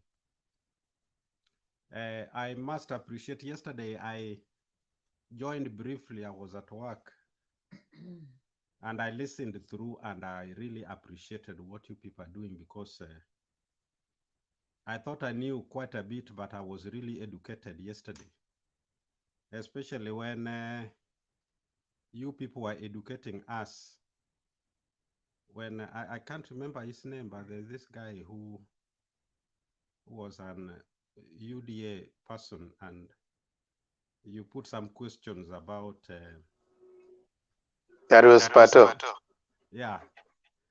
I really got educated because I liked that conversation. Some of these big politicians who usually talk, they talk things that I wish they were on the panel so that they can be questioned and they can be put on backpedal to explain certain things, because you see, this idea of Matiang'i was doing what and leave Matiang'i alone, and then now he should not be left alone. I think that conversation was very good. Now, moving on, there is something that I always want to repeat, and you people will excuse me if you have heard it, because I don't think that everybody that was here last time are the same people that are here, and maybe some people have forgotten it, but I think I'll be repeating it. There is enough for all of us, Gandhi said, but there is not enough for one greedy person. There is enough for all of us, but there is not enough for one greedy person. Kenya will be a better place if we are very strict and not sympathize with anybody. I believe that it is difficult to front run when that front line is occupied by people who are really big and trying to shove others away. But there is a way that we can slowly come the front line and take over the race. The so-called front runners, there are some of them that ought to have been non-starters. So I call them front-running non-starters. We should not sympathize with anybody because he comes from our backyard, or because he's our relative, or because he's our friend, we went to school together. We should be very strict with some of these people so that we question them. Anytime we see a sign that somebody is taking us for granted, we should not let it go. We should really put them to the test. I'm currently writing a book that I call The Sneaking Snake. And I'm taking a starting point is from the book of Genesis, where in chapter 3, Adam and Eve fell when God had spoken to them and told them not to eat from a tree of the knowledge of good and bad. And when the snake came speaking, there was a clue that there was something that was really wrong. That clue was there, that hint was there, but they ignored it and had a very bad conversation with the snake. I maintain that when God created us, he created us with some intellect. He created us with the ability to analyze situations. While we accept that there are some people who are better than others in analyzing certain things, but the good thing is that we interact, so that like yesterday, as we were interacting, you people helped me see certain things that I had not seen before. If somebody is not seeing something as we interact, we can help that person see something that they may not be seeing. Back to the story of the snake. I believe that when God created Adam and Eve as the first parents, as the first human beings, he gave them the ability to know that it was only the human beings that could speak. So when a snake came speaking, what Eve ought to have done was to run to Adam, who was in the proximity, and told Adam, Adam, come and see, a snake is speaking. Can you believe it? But instead of running to Adam and reporting that a snake is speaking, Eve had a very elaborate, I would call it, conversation with a snake. And if only she went and reported to Adam that Adam, a snake is speaking, they could have had that time to interrogate. And maybe if they had to talk to the snake, they could have questioned that snake, how comes you are talking? It is only as human beings that were given the language. And you realize the same thing happened when Balaam was talking with the donkey. And instead of getting surprised that a donkey was speaking, he had a conversation also with a donkey. And no wonder the Bible calls him later on as a mad prophet. He was not in his good analytical sense. We can see what is wrong with Kenya.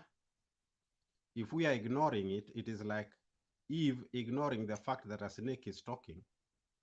Something that ought to have been so openly wrong that she ought to have run away and said that, no, I cannot have a conversation with a snake. There is something wrong in Kenya, and we know what it is. It is corruption, it is tribalism. And how can we look at those things, ignore them, and put people who are very questionable? Of course, some people say that all of them are the same, but we want to look at people who are more the same than others, because they may all be the same, but I think some of them are more the same. So that, well, that may not make sense, but there are some people who are worse than others. That is what I'm saying. We can look at those people and at least, if they are the same, take somebody who is less than those other people. We are seeing something that is going to ruin the country.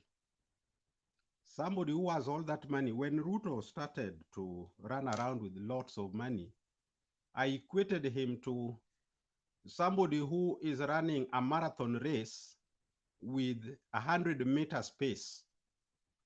Running a marathon race with 100-meter pace because he started with a lot of energy, with a lot of money being poured up and down.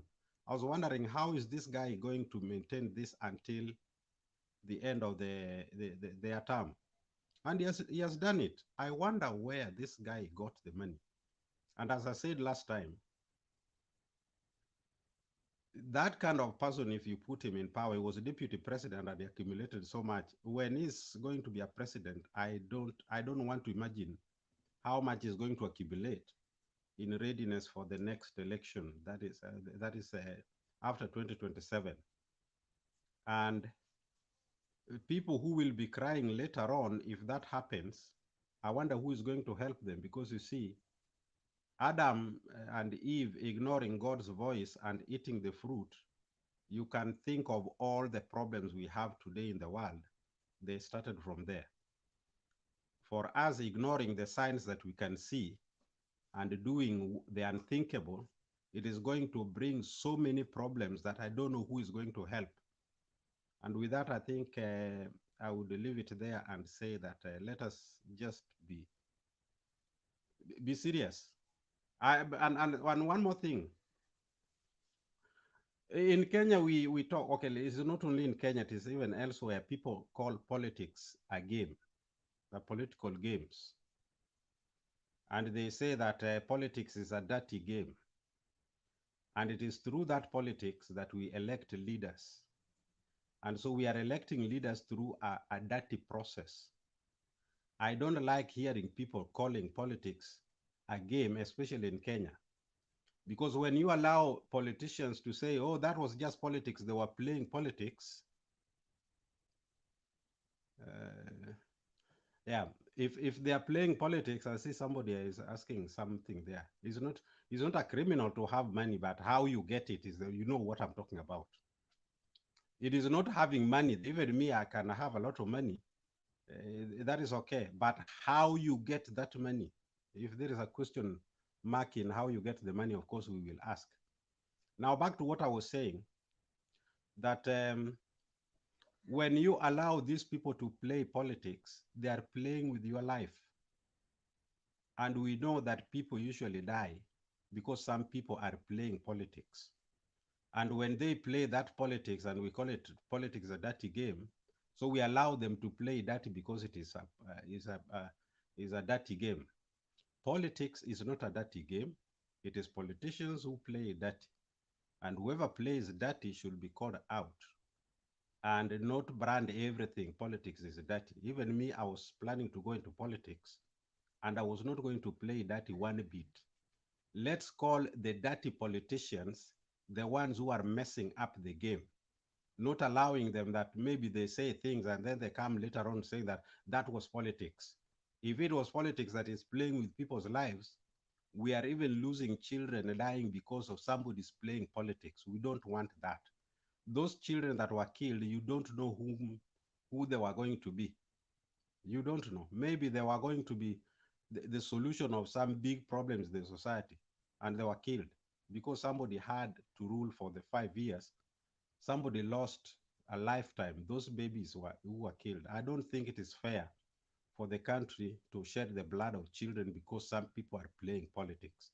Let us make politics a clean game. Let us call dirty politicians out and leave politics to be a clean game, because it is the process through which we elect leaders that we want to bring development into the country. God bless you. Thank you so much, Daniel Ongwena. You can mute.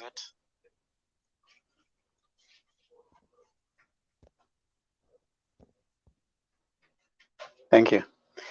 Well, very nice points, ably prosecuted. We really appreciate that. PK, you have just joined us.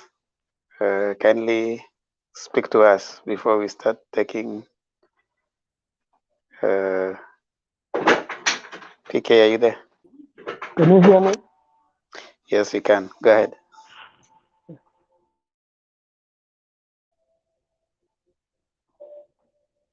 Can you hear me?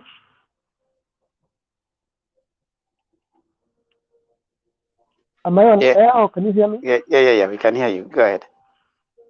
Oh, okay. I was following from the background, and I must say I like the argument of Collins. I think since I've been following this show, I don't think I've seen any person from the other side who's come fully prepared like Collins, or who knows what he's talking about to some extent. No, I must give some heads up to Collins. And on that note, I would like to ask Collins a few questions. From the past administration, beginning with since we got independence up to the current administration, which was the best performing administration?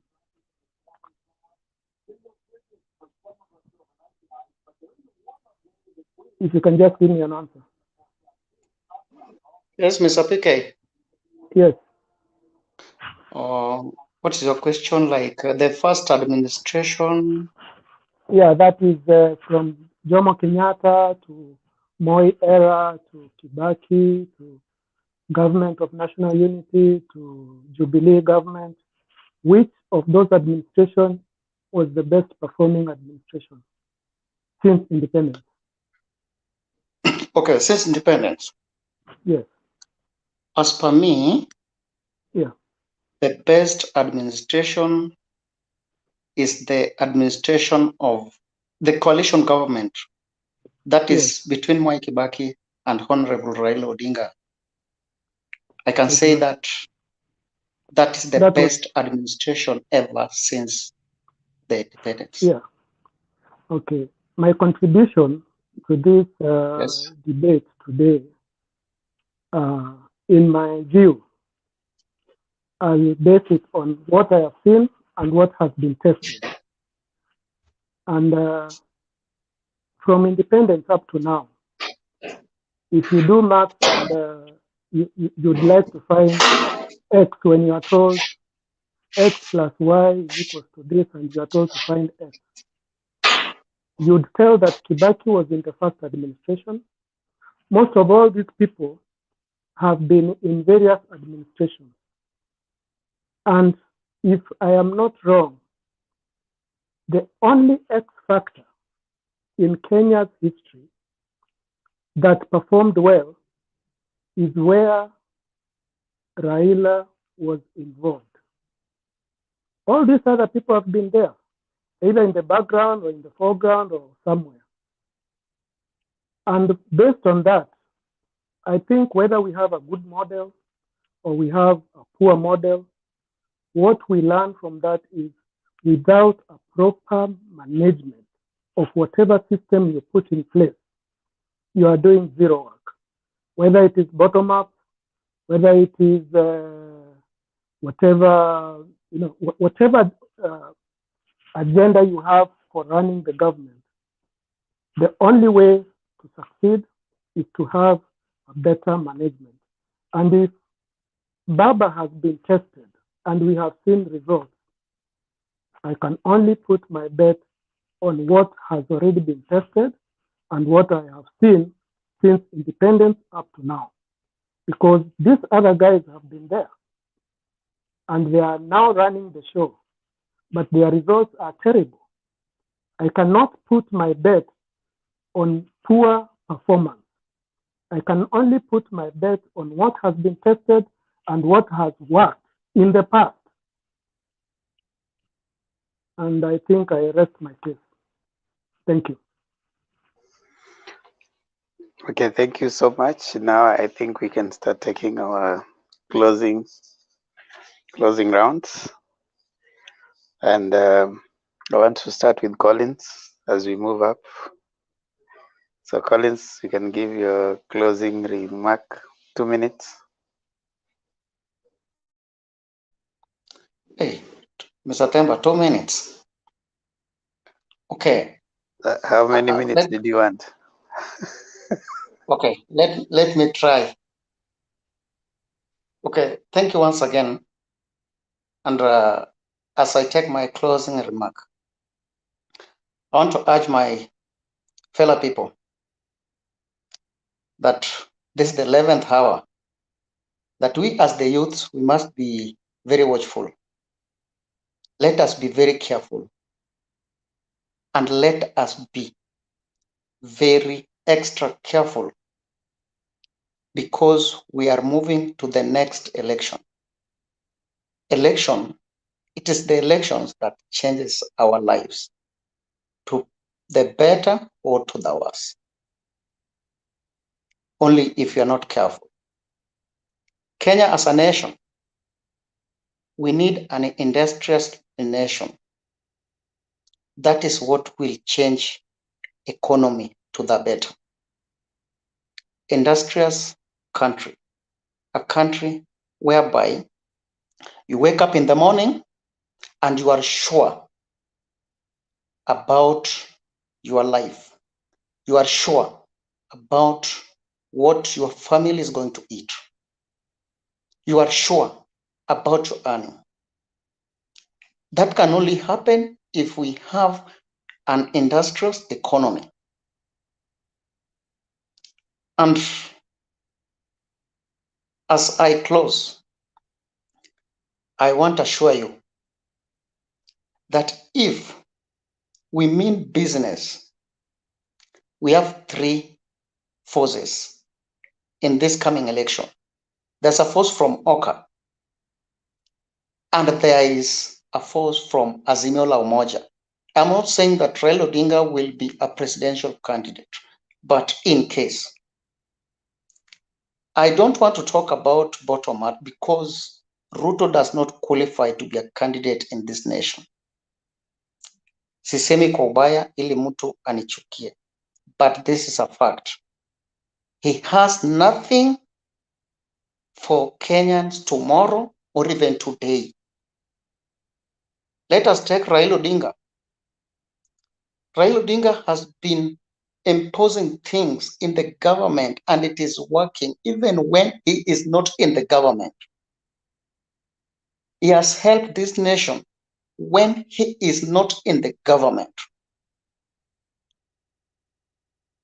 The economy that we are now fighting for, Raila Odinga has the best for this nation. If only we mean that he should give it to us in solid. And therefore, he is the candidate I trust that can change the economy of this nation once and for all.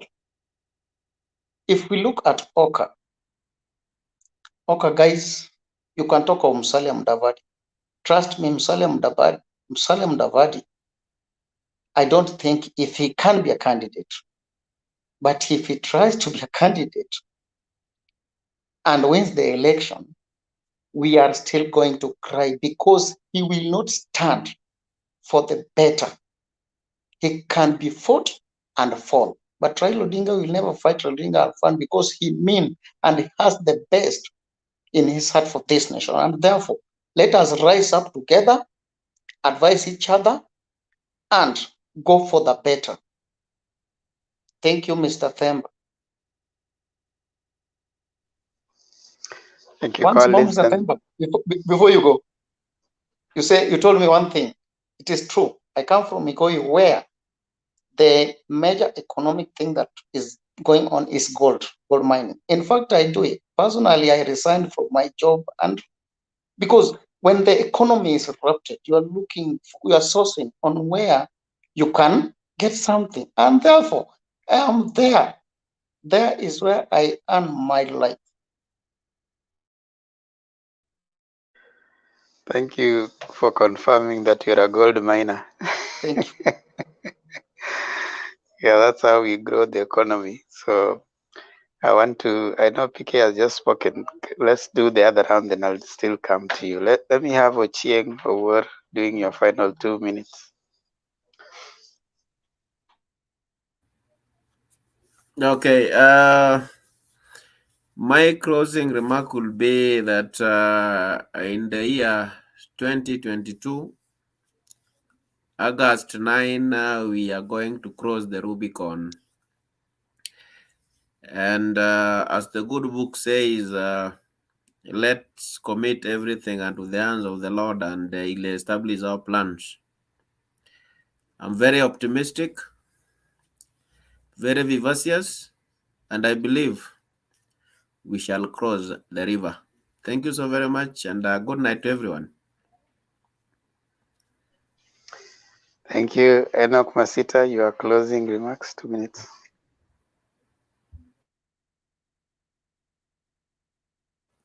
Thank you. Now, for me, it's just Sorry for missing your name. Is Enoch Mosaisi. Mosaisi, yes. Good. Now, Okay. mine is just to encourage people that have come of age to vote next year, that they get to interrogate especially the economic policies of the various candidates that we have that have declared to run for the presidency.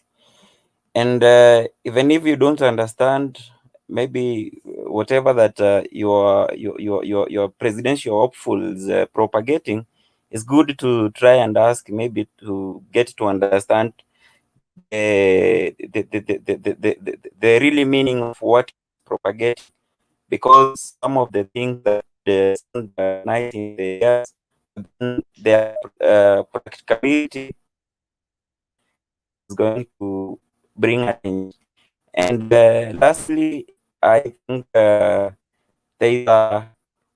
is an information that is going around that I mean, there's something, some sort of what you call it, but a bad Just wind, which is Collins, blowing, mute. especially to youths.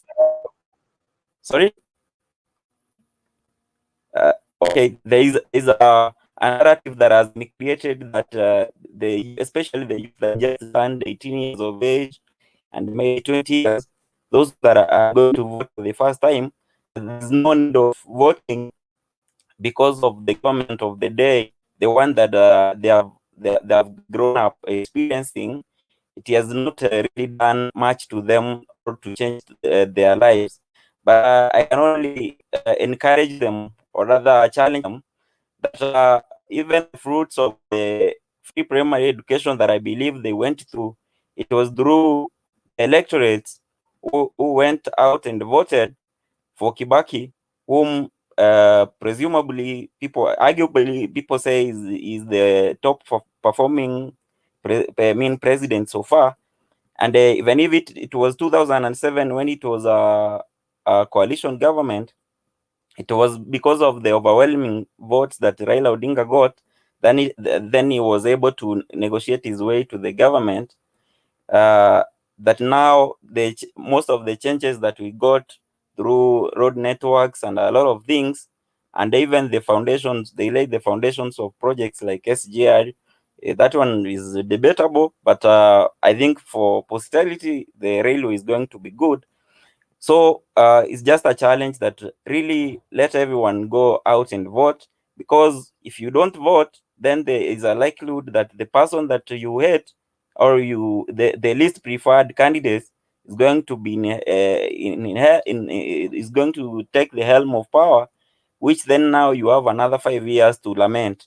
So we have this time and interrogate the candidates, and then we vote what will come next year. Thank you.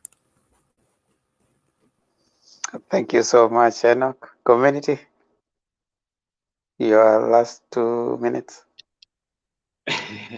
Yeah, thank you so much. In fact, I wanted to say that in fact there is no what we call freedom in poverty.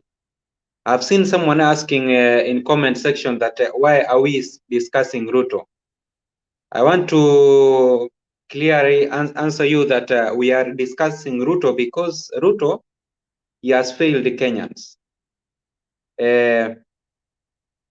Ruto and Uhuru were given both a mandate since 2013 up to now to run our country. But Ruto, instead of, in fact, even telling Uhuru Muigai Kenyatta, you take infrastructure and I take manufacturing, so that when roads are being built,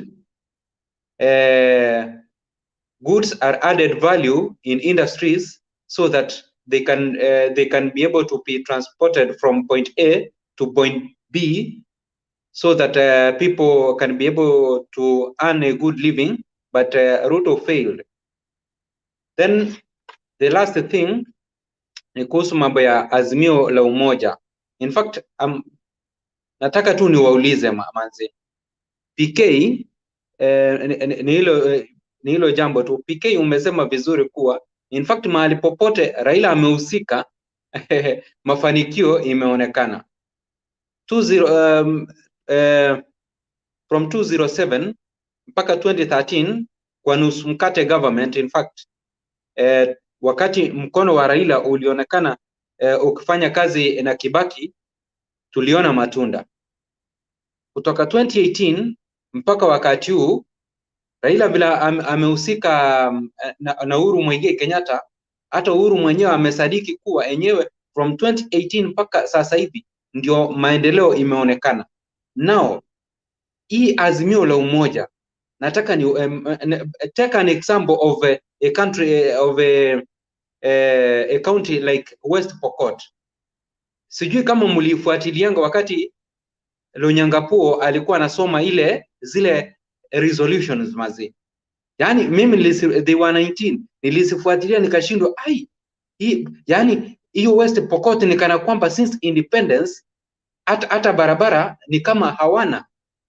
Now hizo azimio la umoja vile zimefanywa namna hii zote, mpaka tarehe 10 tutakuwa na azimio ya Kenya yote pale Kasarani. Hebu angalia Raila Amolo Odinga, kama hakika mnasema kuwa is a performer. Sasa zile resolution ambazo zimekuwa zikifanywa kutoka all these places yenye Raila Amolo Odinga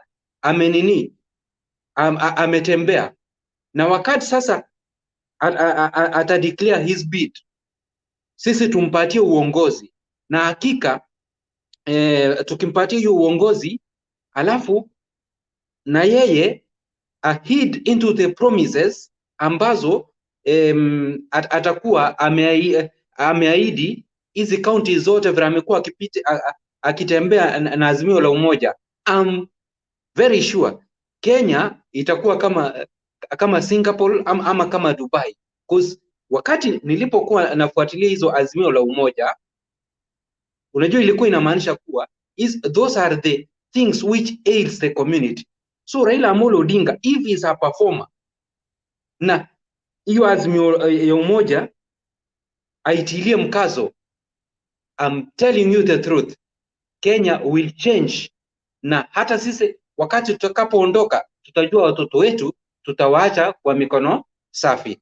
So I thank you Mr. Penard and Themba and my fellow panelists. Thank you, community. Now I want to bring Daniel to make his final closing remark. 2 minutes.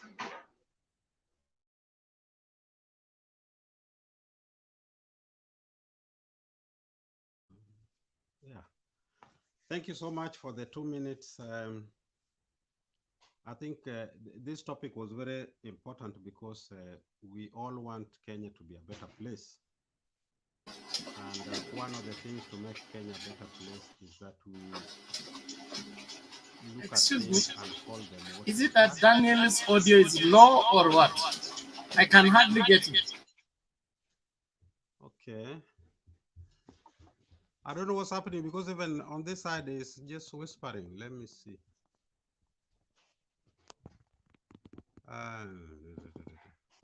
Can you hear me?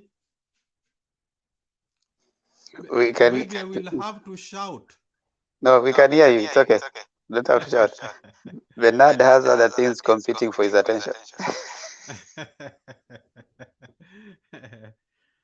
Yeah, I think when we look at things and call them what they are, we can help ourselves.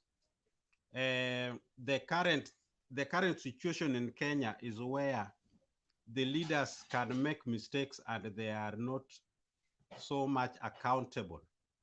Where I live, there is somebody called the president of the parliament. She made just a very small mistake, and 1 week later she was out of job.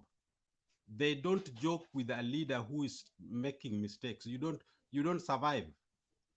And somebody was questioning the fact that if one of the leaders is being called like corrupt, or people suspect him to be corrupt, why is it not taken to the courts and maybe charged? We all know that in Kenya you don't do that. There are certain people that you don't touch. Like, to call it what it is, even the president has been disobeying court orders and is sitting pretty. Where I am, you can't do that for a second. If you are a leader, you can't disobey the orders. The other day, the prime minister here, it is the prime minister who is the head of the state.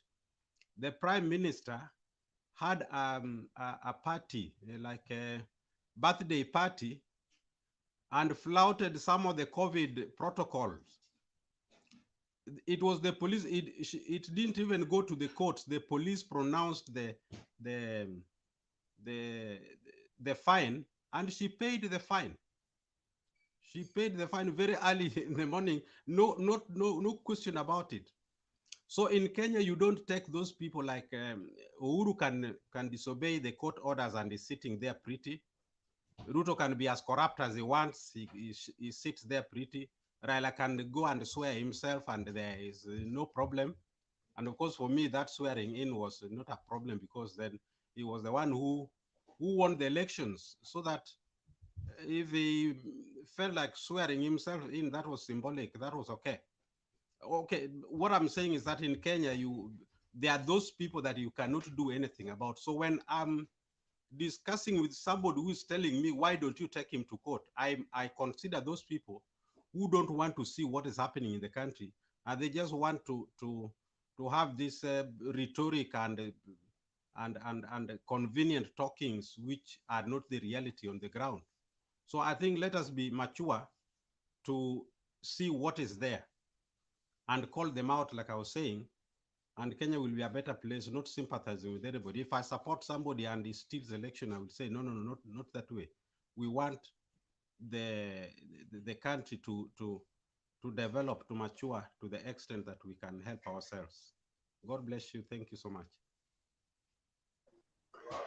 Thank you so much, Daniel. PK, your last 2 minutes. Yeah, I think I won't be very long. What I can say is I've enjoyed today's conversation, though most of the time I was in the background. But what I can urge everyone and those listening and those contributing is this is not a time to play pata potea, try and error. We have had most of these leaders in different leadership capacities. And we have seen their results and we have seen what they can do. Anybody coming up with stories that they can do this or that, and yet we have evidence of how they have been able to manage what they were given and they have not performed. They cannot all of a sudden turn around in 2022 and become magicians if they cannot perform their magic now. Anybody with some magic hands, we should have seen the magic in what they are doing when they have had the position to show us what they can do. And the only person I can say I have seen and he has been tried and tested is Baba. And we should do everything possible to make sure that at least Baba gets a chance. And even if our bets are wrong, we know that tunaweza vumilia miaka 5 ya Baba. But seriously, can we vumilia 10 years? Because if some people come in, believe you me, they'll be there for 10 years because they'll have the power to control everything. And if you've placed your bet in the wrong place, then you should tighten your belt and know that the ride is going to take 10 years. But Baba, we know even if things are wrong, at least tunaweza vumilia miaka 5 na tufanye kitu ingine. Asante. Thank you, PK. I think right now we want to give it to Bernard to also air his views.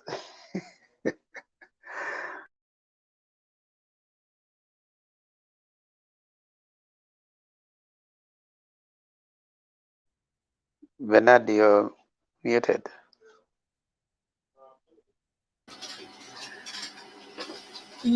Sorry. I appreciate all of you guys for continued support and your contribution. I encourage us to keep talking and ensure that we make the right conversation to be carried out with Kenyans, because there is too much propaganda out there that is trying to sell what is not available and make it look like it is available. The desperation by the UDA guys is so much that they are willing to buy anybody. I've never seen that. I've been in this country for long. I have participated in elections. I've never seen any election campaign that is a matter of life and death like it is now, when we are almost 8 months to elections. People are still are already doing rallies until late in the night. In that kind of setting, we have an uphill task to undertake. What I would say is that Kenya is in a bad place. It needs somebody who has the interests of the country at heart to navigate it from where it is to where it ought to be. Let's not gamble with this. Let's not experiment with this. Anybody who wants to go to office so that they experiment will die while they are still examining to see what our disease is.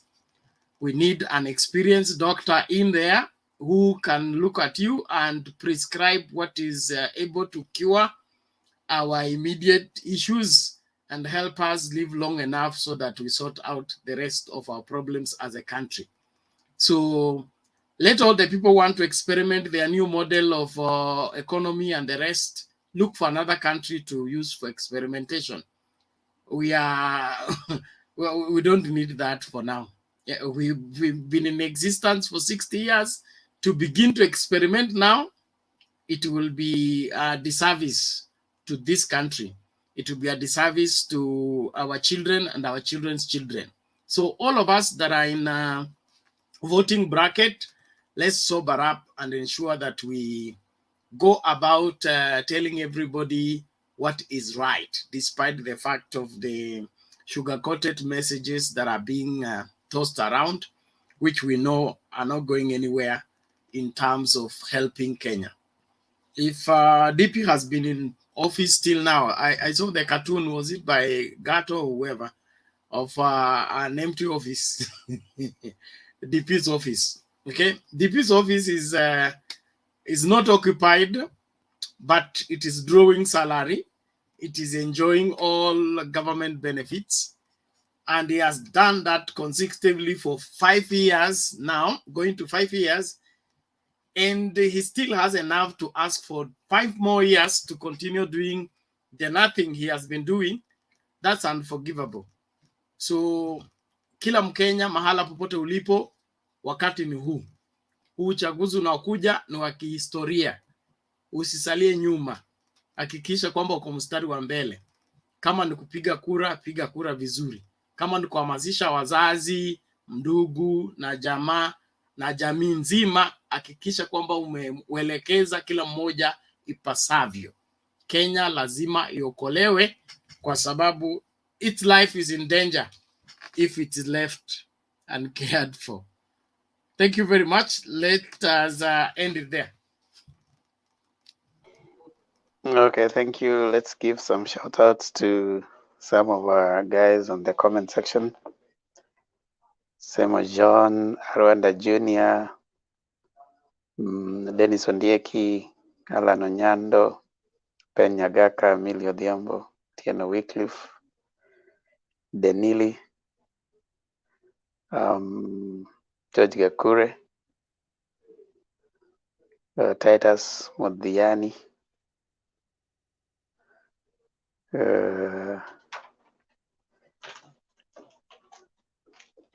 Susan again, PG Games, and many others. We appreciate your involvement and your comments. As you always say, try to be as civil as it can get. Prosecute your point without insults. And always be sure that there's someone who wants to be convinced to get into your side of the argument. So improve on your argument. Don't improve on your insults, and don't improve on your shouting. You make it better when we engage. Remember, as we always say, Kenya is our business. And the more we engage as Kenyans, the better. We appreciate all of you. And we hope to see you again in the next debate tomorrow. Kindly remember to subscribe to the forum. And again, we say that comments expressed here are not necessarily those of Mutombe TV. So if there's anything, you look for the person who said what they said. And we don't work for any of the politicians. None of us. Vijana we! Hey! Hey! Tumeanza mapinduzi ya tatu ya Kenya. Ukombozi ya kwanza ilileta uhuru, ya pili ilileta katiba mpya, ya tatu ya mission ya kiuchumi. Mko tayari? Iko vitu vitano, tano: utu, undugu, umoja, usawa, uzalishaji. Sawa? Halo. Wanasema ati baba aendelee. Aendelee asiendelee? Mtaenda wote Kasarani katika kiwanja ya mpira ya Kasarani. Nataka muende kule kwa fujo. Siku hiyo tarehe 10 mwezi wa Disemba. Sawa sawa?